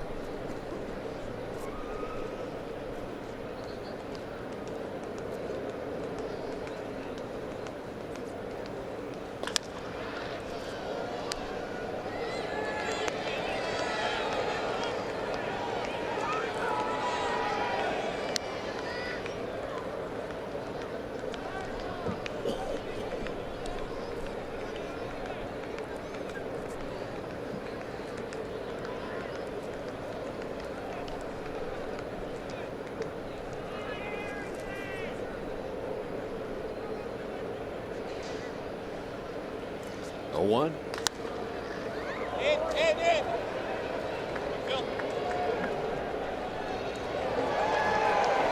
Bailey threw 7. He's given up 3.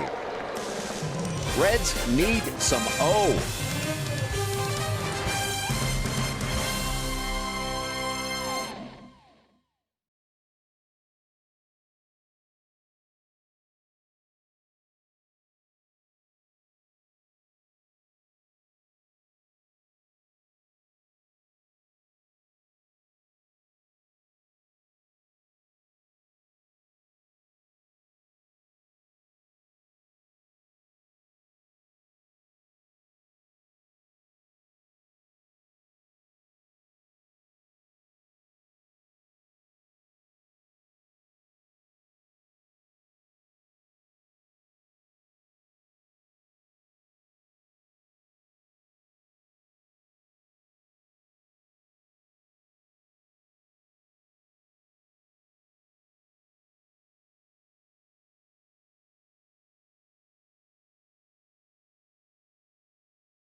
In this beautiful new Tundra on display at Great American Ballpark, thanks to Cincinnati and Northern Kentucky Toyota dealers.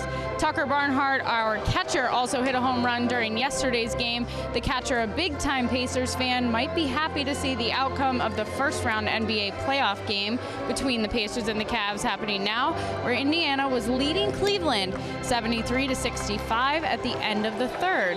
I asked Tucker about the series, and he said he's just hoping for a good one, but he had a smirk on his face, so I think he was thinking otherwise. Gentlemen? He is a major Pacers fan, as you talked about, and he is often taking in games with the Pacers and has been their guest a few times. And after you win a Gold Glove, you know, you kind of make the rounds Indiana guy, Brownsburg, Indiana. And he had an interesting offseason. He actually got to do the pregame ceremonies with the Indianapolis Colts as well. I don't know. He was, I guess, swinging a hammer to start to get the crowd fired up before a Colts game, hitting an anvil. And he was talking about the pressure of that. They were telling him you got to hit it directly in the center, and if you don't, they're going to maybe boo you. So he's taking a big giant hammer and hitting an anvil, and it gets the fans fired up. They asked him to come out and do this. And he pulled it off. He nailed it. I saw the video. It was cool stuff.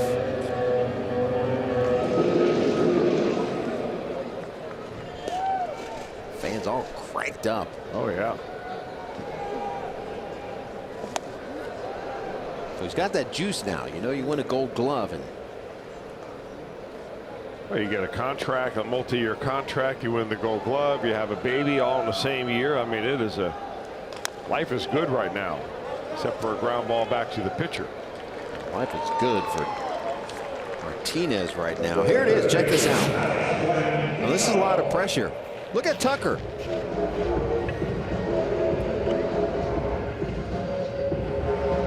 And that sound is obviously magnified throughout the stadium. And they told him that some people missed the anvil.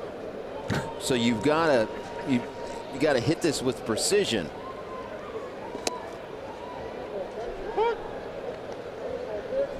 He pulled it off.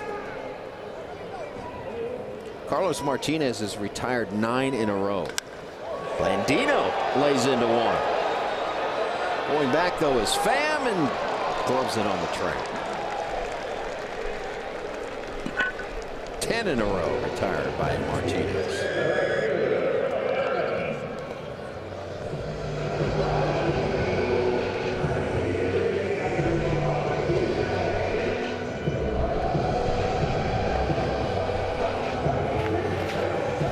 Homer Bailey had a conversation in the dugout with manager Brian Price. There you see his line.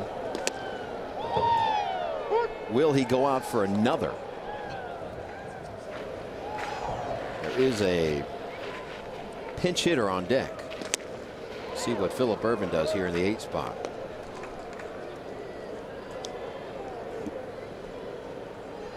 Goslin standing on deck.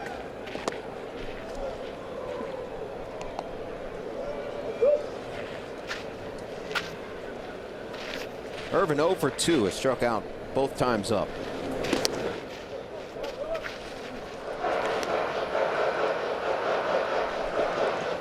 Martinez now over the century mark in pitches. About to deliver pitch 102, and that will happen when you have 10 punch outs and you're into the 7th.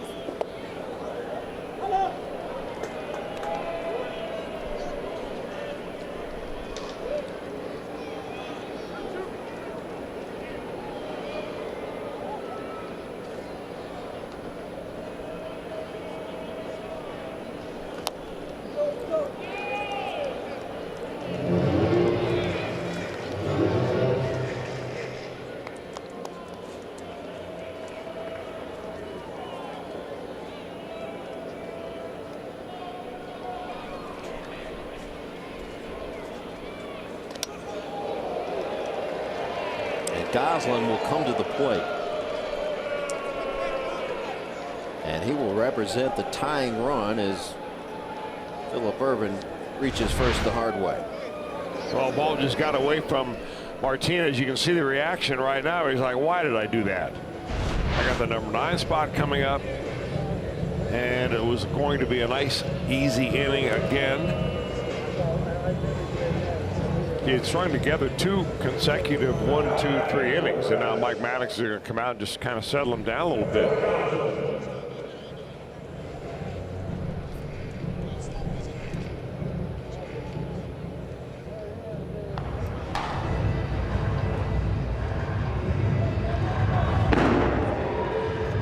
Looks like Matt Bowman on the right, right-hander warming up. Tyler Lyons, lefty, on the left.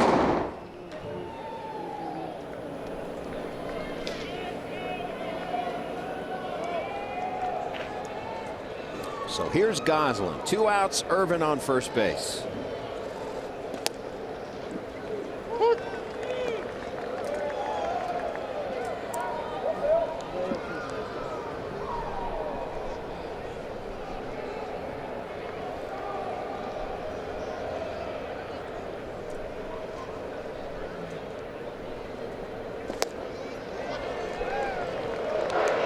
Hoping a quality start from Homer Bailey doesn't go by the wayside here.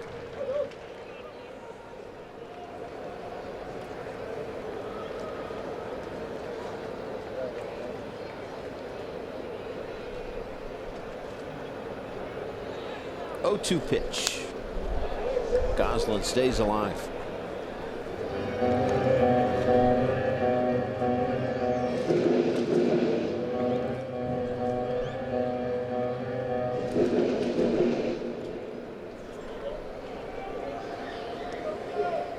Get into Milwaukee later than anticipated, where it is snowing. Into the mitt of Molina on the foul tip. Strikeout number 11 for Carlos Martinez.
$20,000 fans through the gates will get an A. Eugenio Suarez bobblehead presented by John Morrell. You can see the game for as low as $12. For tickets, visit Reds.com. Carlos Martinez, 7 innings in the book, 11 strikeouts, not a single run, and only 2 hits. Congratulations from his Cardinal teammates. 108 pitches for Martinez. And his day will be done, as there's already a pinch hitter in the on-deck circle. That would be Jairo Munoz, as Colton Wong will lead off the 8th for the Cardinals. Amir Garrett, new pitcher on the hill for the Reds. And if you're looking for bright spots in this early season, and they've been few, here's one of them.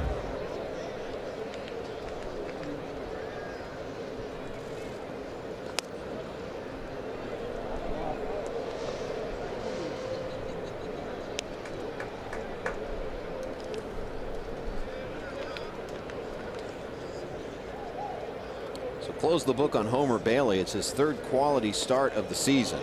7 innings, 4 hits, 3 runs. They were earned. 2 walks, 4 strikeouts. He threw 90 pitches.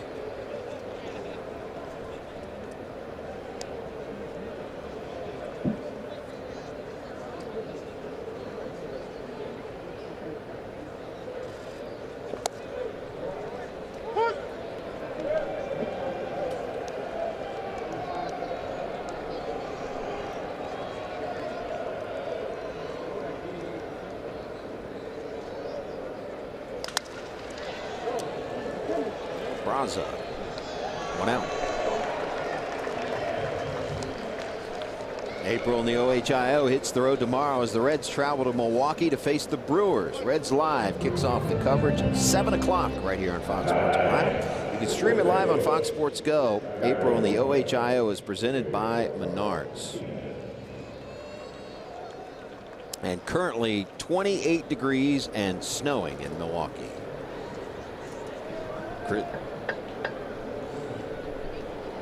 It's going to make that hike over to the Fonzie statue seem more like 10 miles than 5 miles, huh? Somehow I knew we would get back there. Jeanette playing Munoz up the middle and makes a nice play.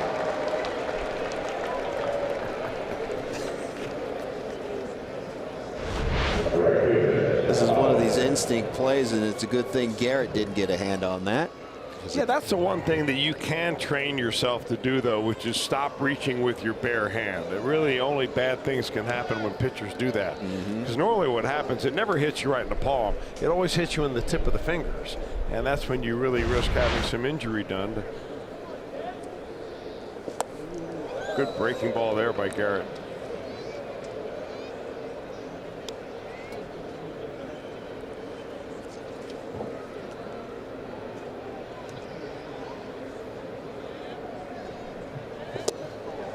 He has looked really, really good out of the pen, Amir Garrett. Comes in having made 5 scoreless appearances, all in relief. Spanning 6 2/3 prior to today's outing. 1 walk, 8 strikeouts, and a strikeout here looking. Dexter Fowler, Amir Garrett, impressive.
Minutes could save you 15% or more on car insurance. And by Toyota, over 30 offers. Visit buyatoyota.com. Toyota, let's go places. Got your phone nearby? Scroll over to Fox Sports Ohio on Instagram to relive great moments and great insights from the players. Follow Fox Sports OH on Instagram. Bottom of the 8th, still a very winnable game. Top of the order here for the Reds in the form of Billy Hamilton. She's checking out Fox Sports OH right now on Instagram. New pitcher on the hill. It's lefty Tyler Lyons. He'll make his team high 9th appearance for the Cardinals. And they've been high leverage situations also for Lyons. Left-hander. Billy! Billy got one. That ball is gone.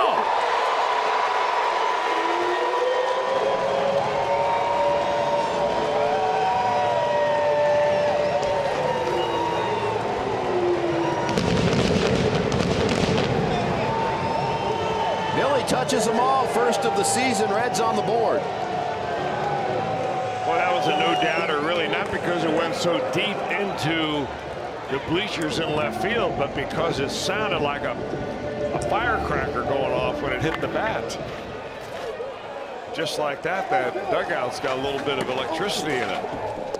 And career hit number 500 for Billy Hamilton. And with a big exclamation point on number 500. And Billy, I think, wants to give away those batting gloves to a youngster. Yes, sir. How about that souvenir?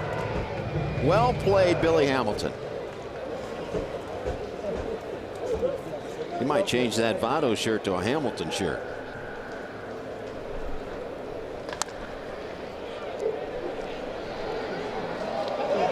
Throw offline, and Peraza's safe. How about that? A little sloppiness here on the part of the Cardinals. Colton Wong draws the first baseman off the bag, and the tying run will come to the plate in the form of Joey Votto. You know, there's always a certain percentage of unknown when a manager goes to the bullpen. And you're really not sure what's going to happen. Well, what happened here already is that the left-hander Lyons gives up a home run to the leadoff hitter. And when Martinez is out of the game, now all of a sudden the infield makes an error, and you're letting the Reds not only get back into the ball game, but giving them decided momentum right here.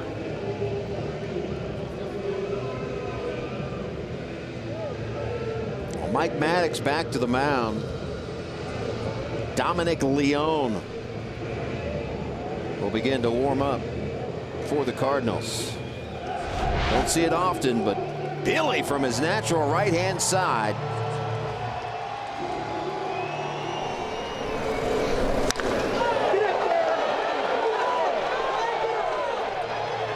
And as you mentioned, Chris, just a crisp sound off the bat. It pointed right at the kid. There must have been something going on before that home run. And afterwards, Billy throws the batting gloves to him.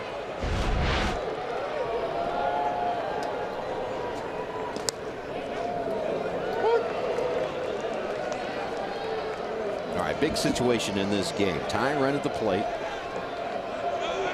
Joey Votto 6 for 12 in his career versus Tyler Lyons.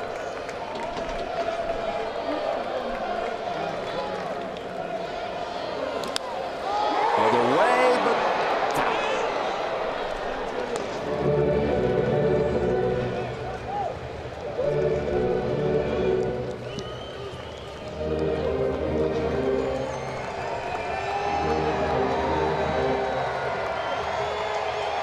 Votto in an 0-2 hole.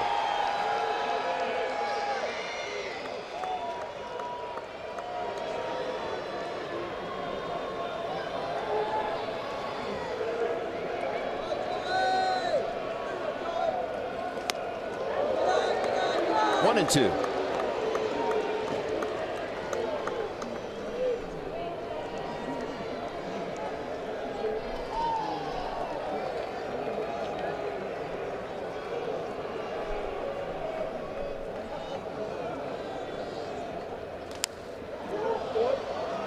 Count holds a 1-2.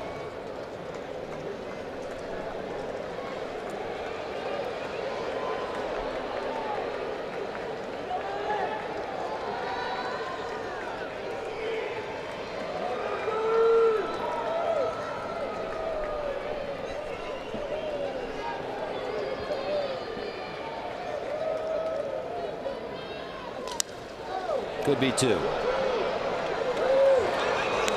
And it is. That is a big couple of outs for Tyler Lyons.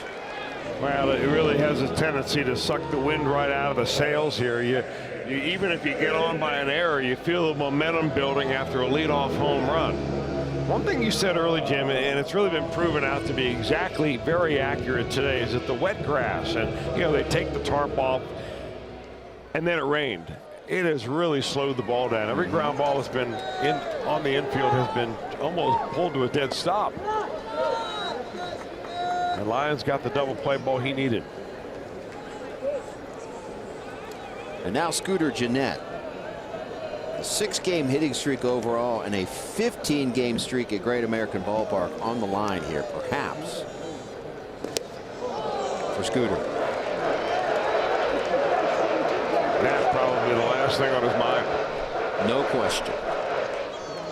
That is just a stat for nerds like me to spew out. We recite them all the time. We read the notes. We take note of them. But these guys have no clue. They're looking to hit the ball hard and win ball games.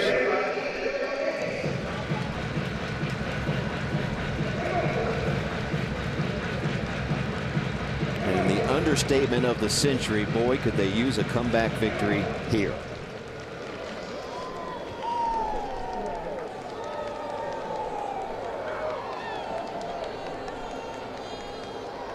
One-two pitch to Scooter Gennett. And he lays off with one outside.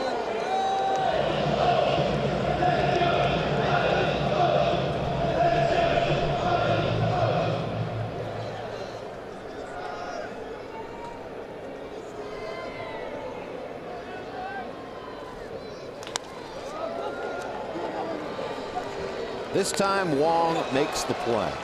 Reds retired. They do get on the board. Billy Hamilton. Home run left field. And a day a youngster will never forget.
Reds Live, presented by Ray St. Clair Roofing. As the Reds will get on a plane after this one and head to Milwaukee for the first of 3. And the Brewers lost today. Their record now sitting at 8-8. A couple of new faces we'll see. Christian Yelich, Lorenzo Cain. Yelich on the DL, but new faces we'll see in 2018 offseason acquisitions. The Brew Crew. Even with Yelich out, they could swing it and swing for power. So be on the air for all 3 games in Milwaukee. Amir Garrett still on the hill for the Reds. Facing Tommy Pham, Matt Carpenter, Jose Martinez here in the 9th. 2-run game. Well, Garrett is really keeping the ball down, which was what his secret was this time last year when he was in the starting rotation. Throwing the ball extremely well, but everything seemingly right at the knees. That one got up a little bit, and Tommy Pham is all over it. Boy, you can't make a mistake of 4 inches to that guy. First hit of the day, 3rd time he's hit the ball hard.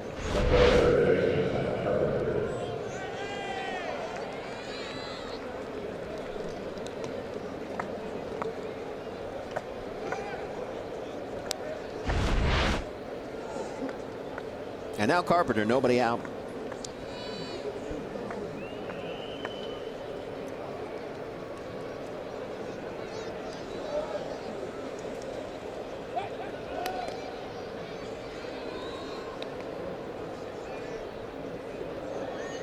Reds only 3 hits on the afternoon. Cardinals have only hit 5 hits on the board, but one of those a 2-run home run.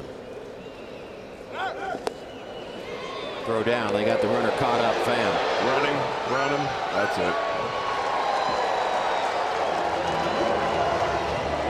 Garrett fired up after that. He's a player that's not shy to show emotion.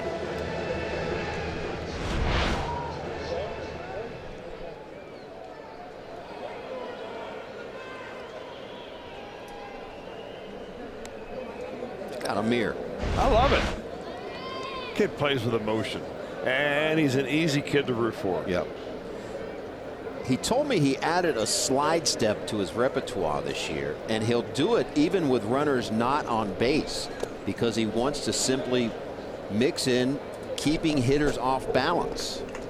That he didn't call it a quick pitch, he called it a slide step with no one on base, that he will just almost quick pitch someone. That he's trying to do anything to keep hitters off balance. So he'll do it out of the full windup, you're saying, because that's what. Right now he pitches with nobody on base with a full windup. But he called it a slide step, but not officially a slide step. Kind of an abbreviated leg lift and quicker to the plate. Yes.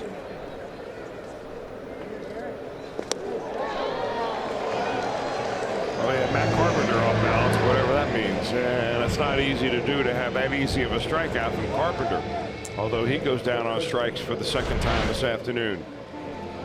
There's a slider from Garrett. Brian Price is on the way to the mound. He's going to lift Amir Garrett, who is seemingly dealing. Tommy Pham hit a ball hard off of him, but he had a 1-2-3 eighth.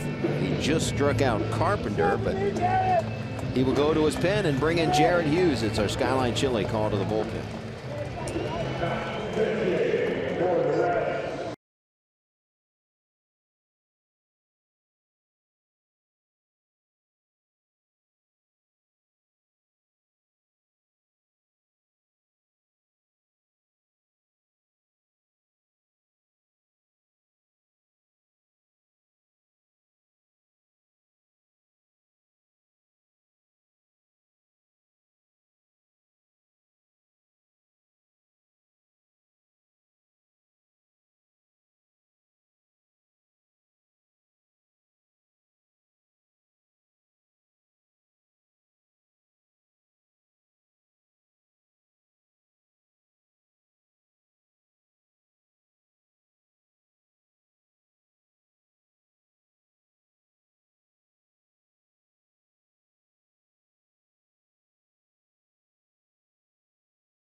Matchup. Jared Hughes on the hill for the Reds. 2 outs into the top of the 9th.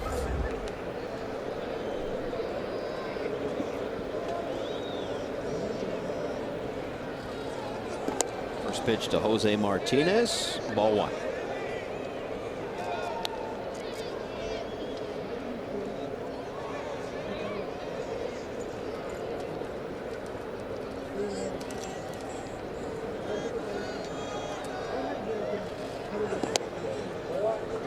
Tune-up.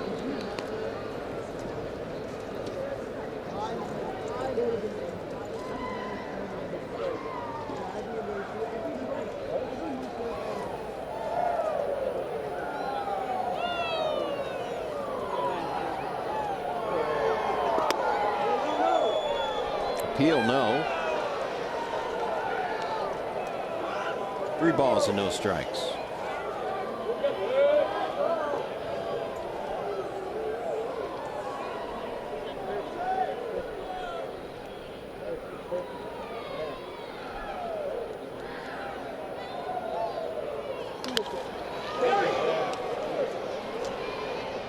Should be the third out. Last chance for the Reds. Down by 2.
Historic MLB debut. Robinson's courage blazed a trail for America.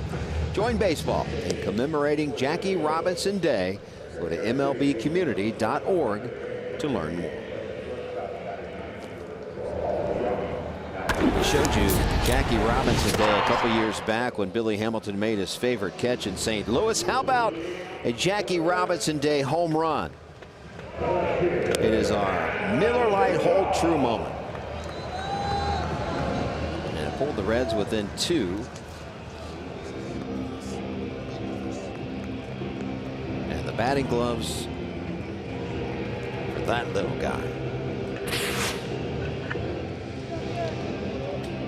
And a big thank you from that youngster. Good stuff. Reds hope for better stuff, though, here in the bottom of the 9th. And they'll do it, or try to do it, off of Bud Norris.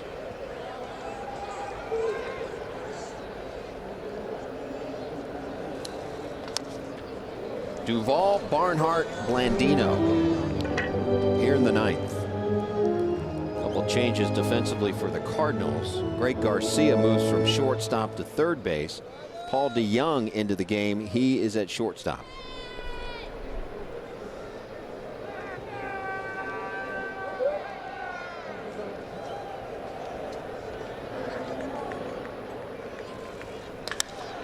He did it. Duvall, left center field, and that bad boy is gone.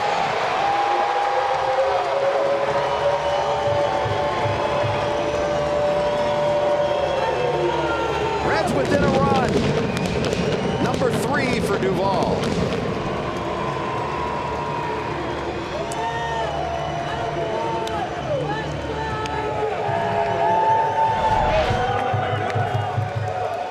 Looked like a little breaking ball that Norris hung on the inner third of the plate.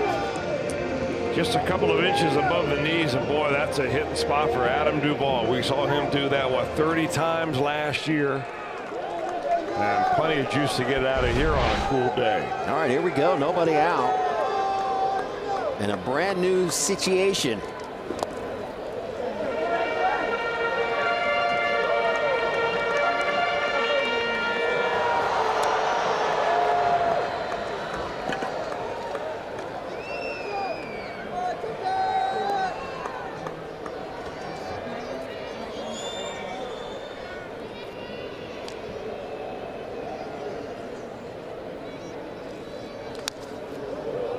Counts 1-1 to the Reds catcher.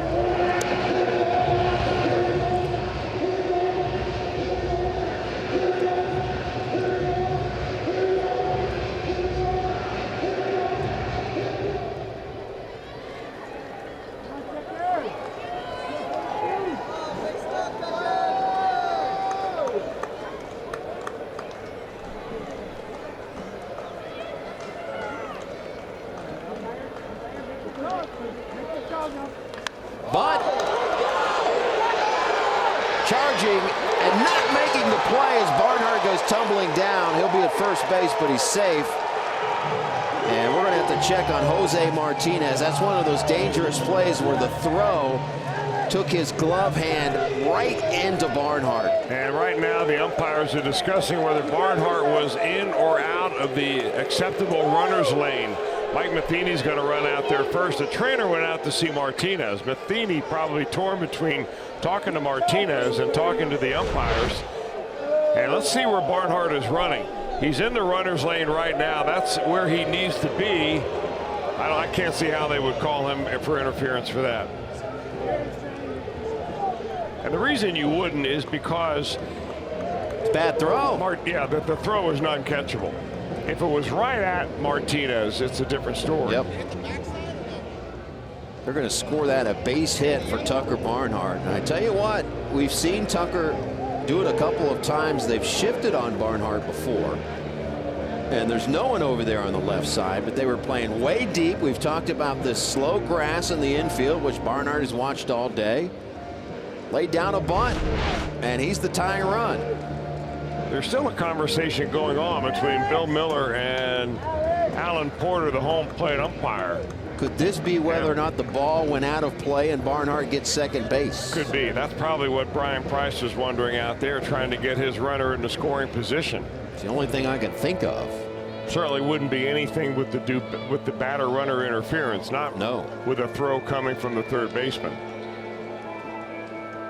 Wondering if that ball hit inside the camera well and came back out or inside the Reds dugout. I don't know exactly where it hit. The smart play by Barnhart. They're just about giving it. There's the play, and you see where Martinez is really big right on the bag, and the throw was on the line. So as you said, Jim, you are right on when that is one of the most dangerous plays you'll see in baseball. Yep. When a right-handed throwing first baseman has to reach his glove arm into the path of the runner. Did it hit something in the camera well? There was.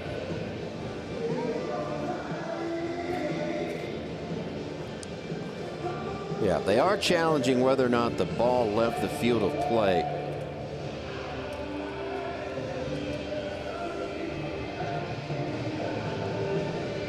And there's something, and I don't know what it is. It's like a yellow railing or something that it's not attached down there in the camera well that it hit, and it looked like it sent back.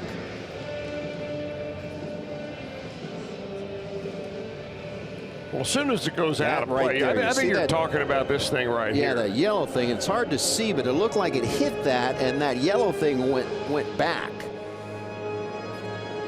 Well, as soon as it goes out of the field of play, watch the top of the screen. It's a dead ball, and the runner will get an extra base. And they are moving the runner to second base. And Mike Matheny's coming out to have a conversation right now with Bill Miller.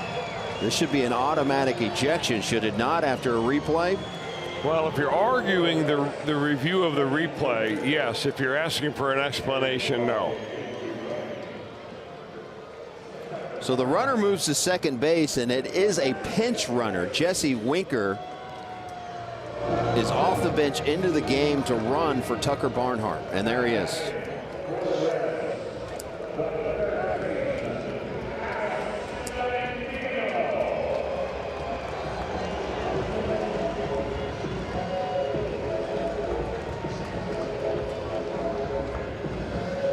So that is going to have to be an error added onto that play, is it not?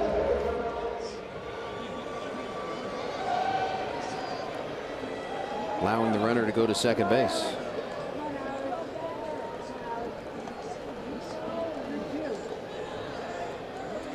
All right, now the tying run at second base. Alex Blandino at the plate. He squares around a bunt. Appeal and a strike called. Now, the key, if you're bunting in a situation, any bunting situation for sacrifice, don't lose perspective of the strike zone just because you're supposed to lay a bunt down. Wait for it to get a strike.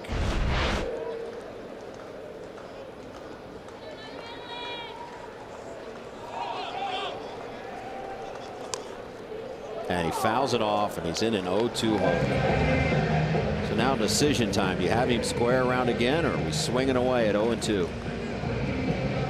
And Brian Price just, I mean, dude, just what are you going to do? I think there's no doubt about that. You're not having him bunt right here. You're moving him over, having Blandino, who should be able to handle the bat, move it over to the right side. Hey, he may punch one in, and you drive a run in. Price just taking his hat off and scratching the head. It's like, get the situation. You need a bunt down, and you can't put it down. 0-2 pitch. It was an E5 on that previous play to allow the runner to go to second base. So Duvall home run. Barnhart bunt single. Air allowing the runner to go to second. Winker's your pinch runner. He's the tying run. And the count's 1 ball and 2 strikes to Alex Blandino in the biggest situation of his young Major League Baseball career. And he stays alive.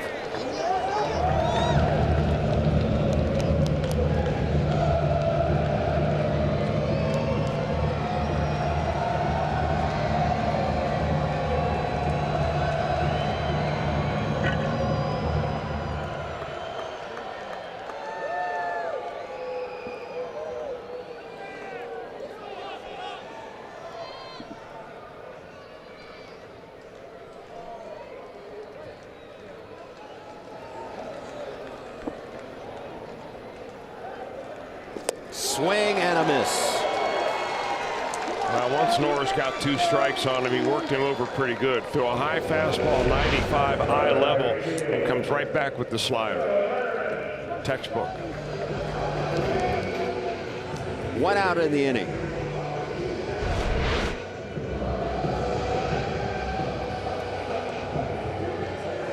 Phillip Ervin at the plate.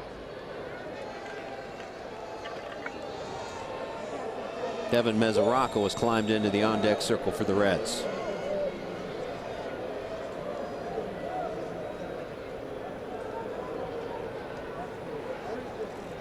Swing and a miss. Threw it right by him.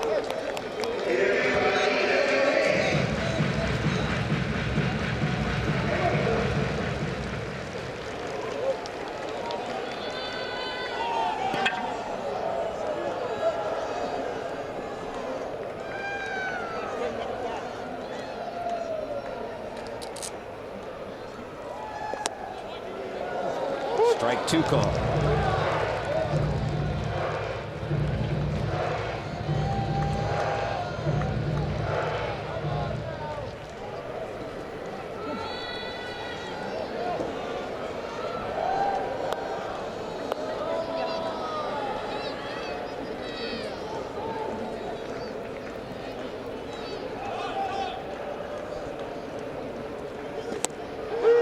Back-to-back strikeouts, Bud Norris.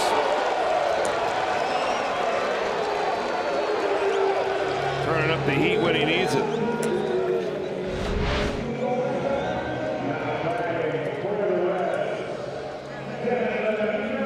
The Reds down to their final out. Devin Mesoraco will come off the bench.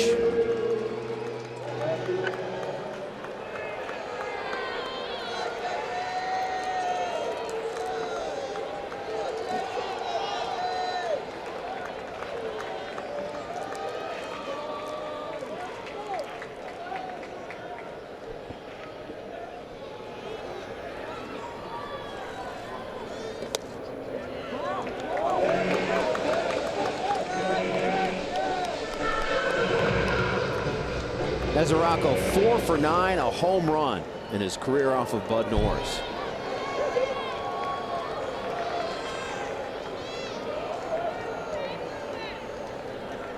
Tying run at second base.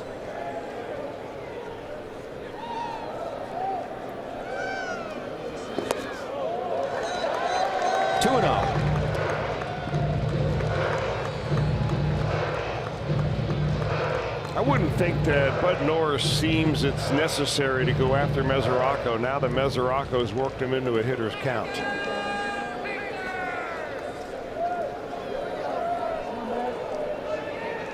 Base open at first. Billy Hamilton on deck.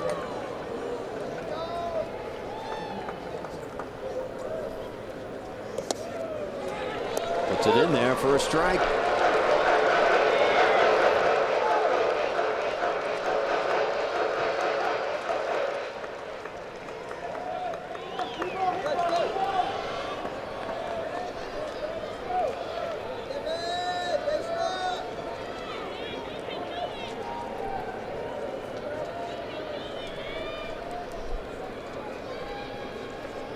Two-one pitch.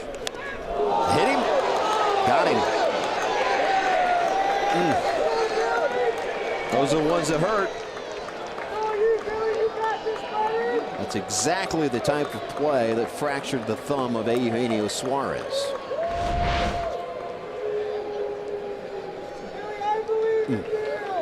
Left knuckle all the way. And the Cardinals, they're going to challenge this. Well, they say it hit off the knob of the bat. Now, Mesoraco might be the kind of hitter that has the bottom of his hand just a little extended just beyond the knob. But I think that reaction was so quick and so spontaneous that he could not have possibly pre-planned it. I mean, he wants to drive the run in.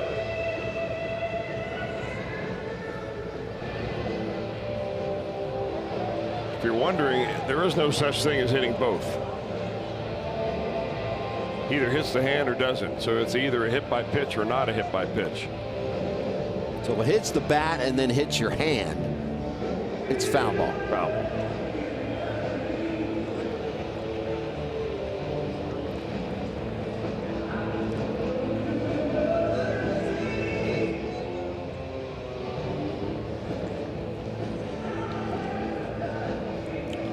Crew chief Bill Miller on the line back to New York, along with Alan Porter, your home plate umpire.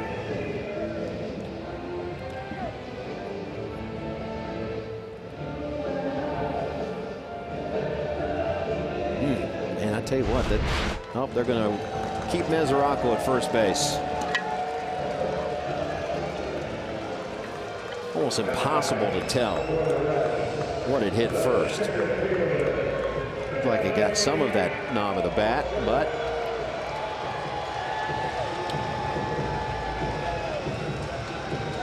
call stands officially. And now Billy Hamilton, 2 outs, tying run at second base, go ahead run, and the winning run at first.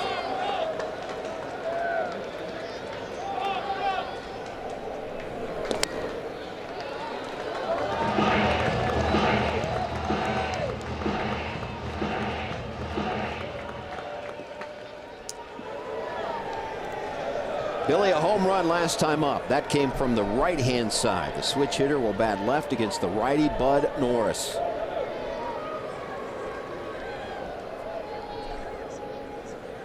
One-oh pitch.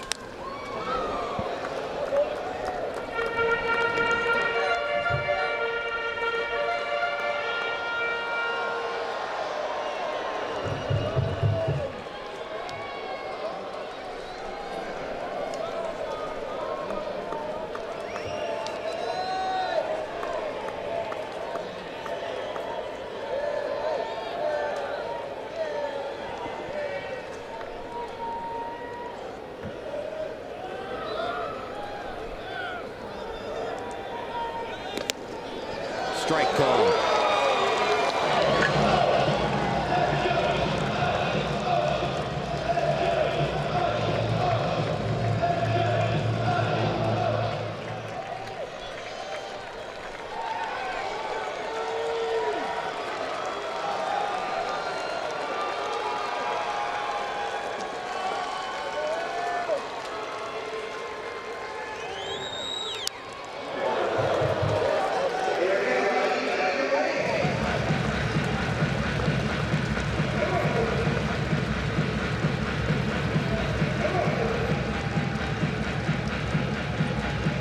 Youngster behind. They got the gloves earlier. He'd like another set. Maybe for the little guy by him.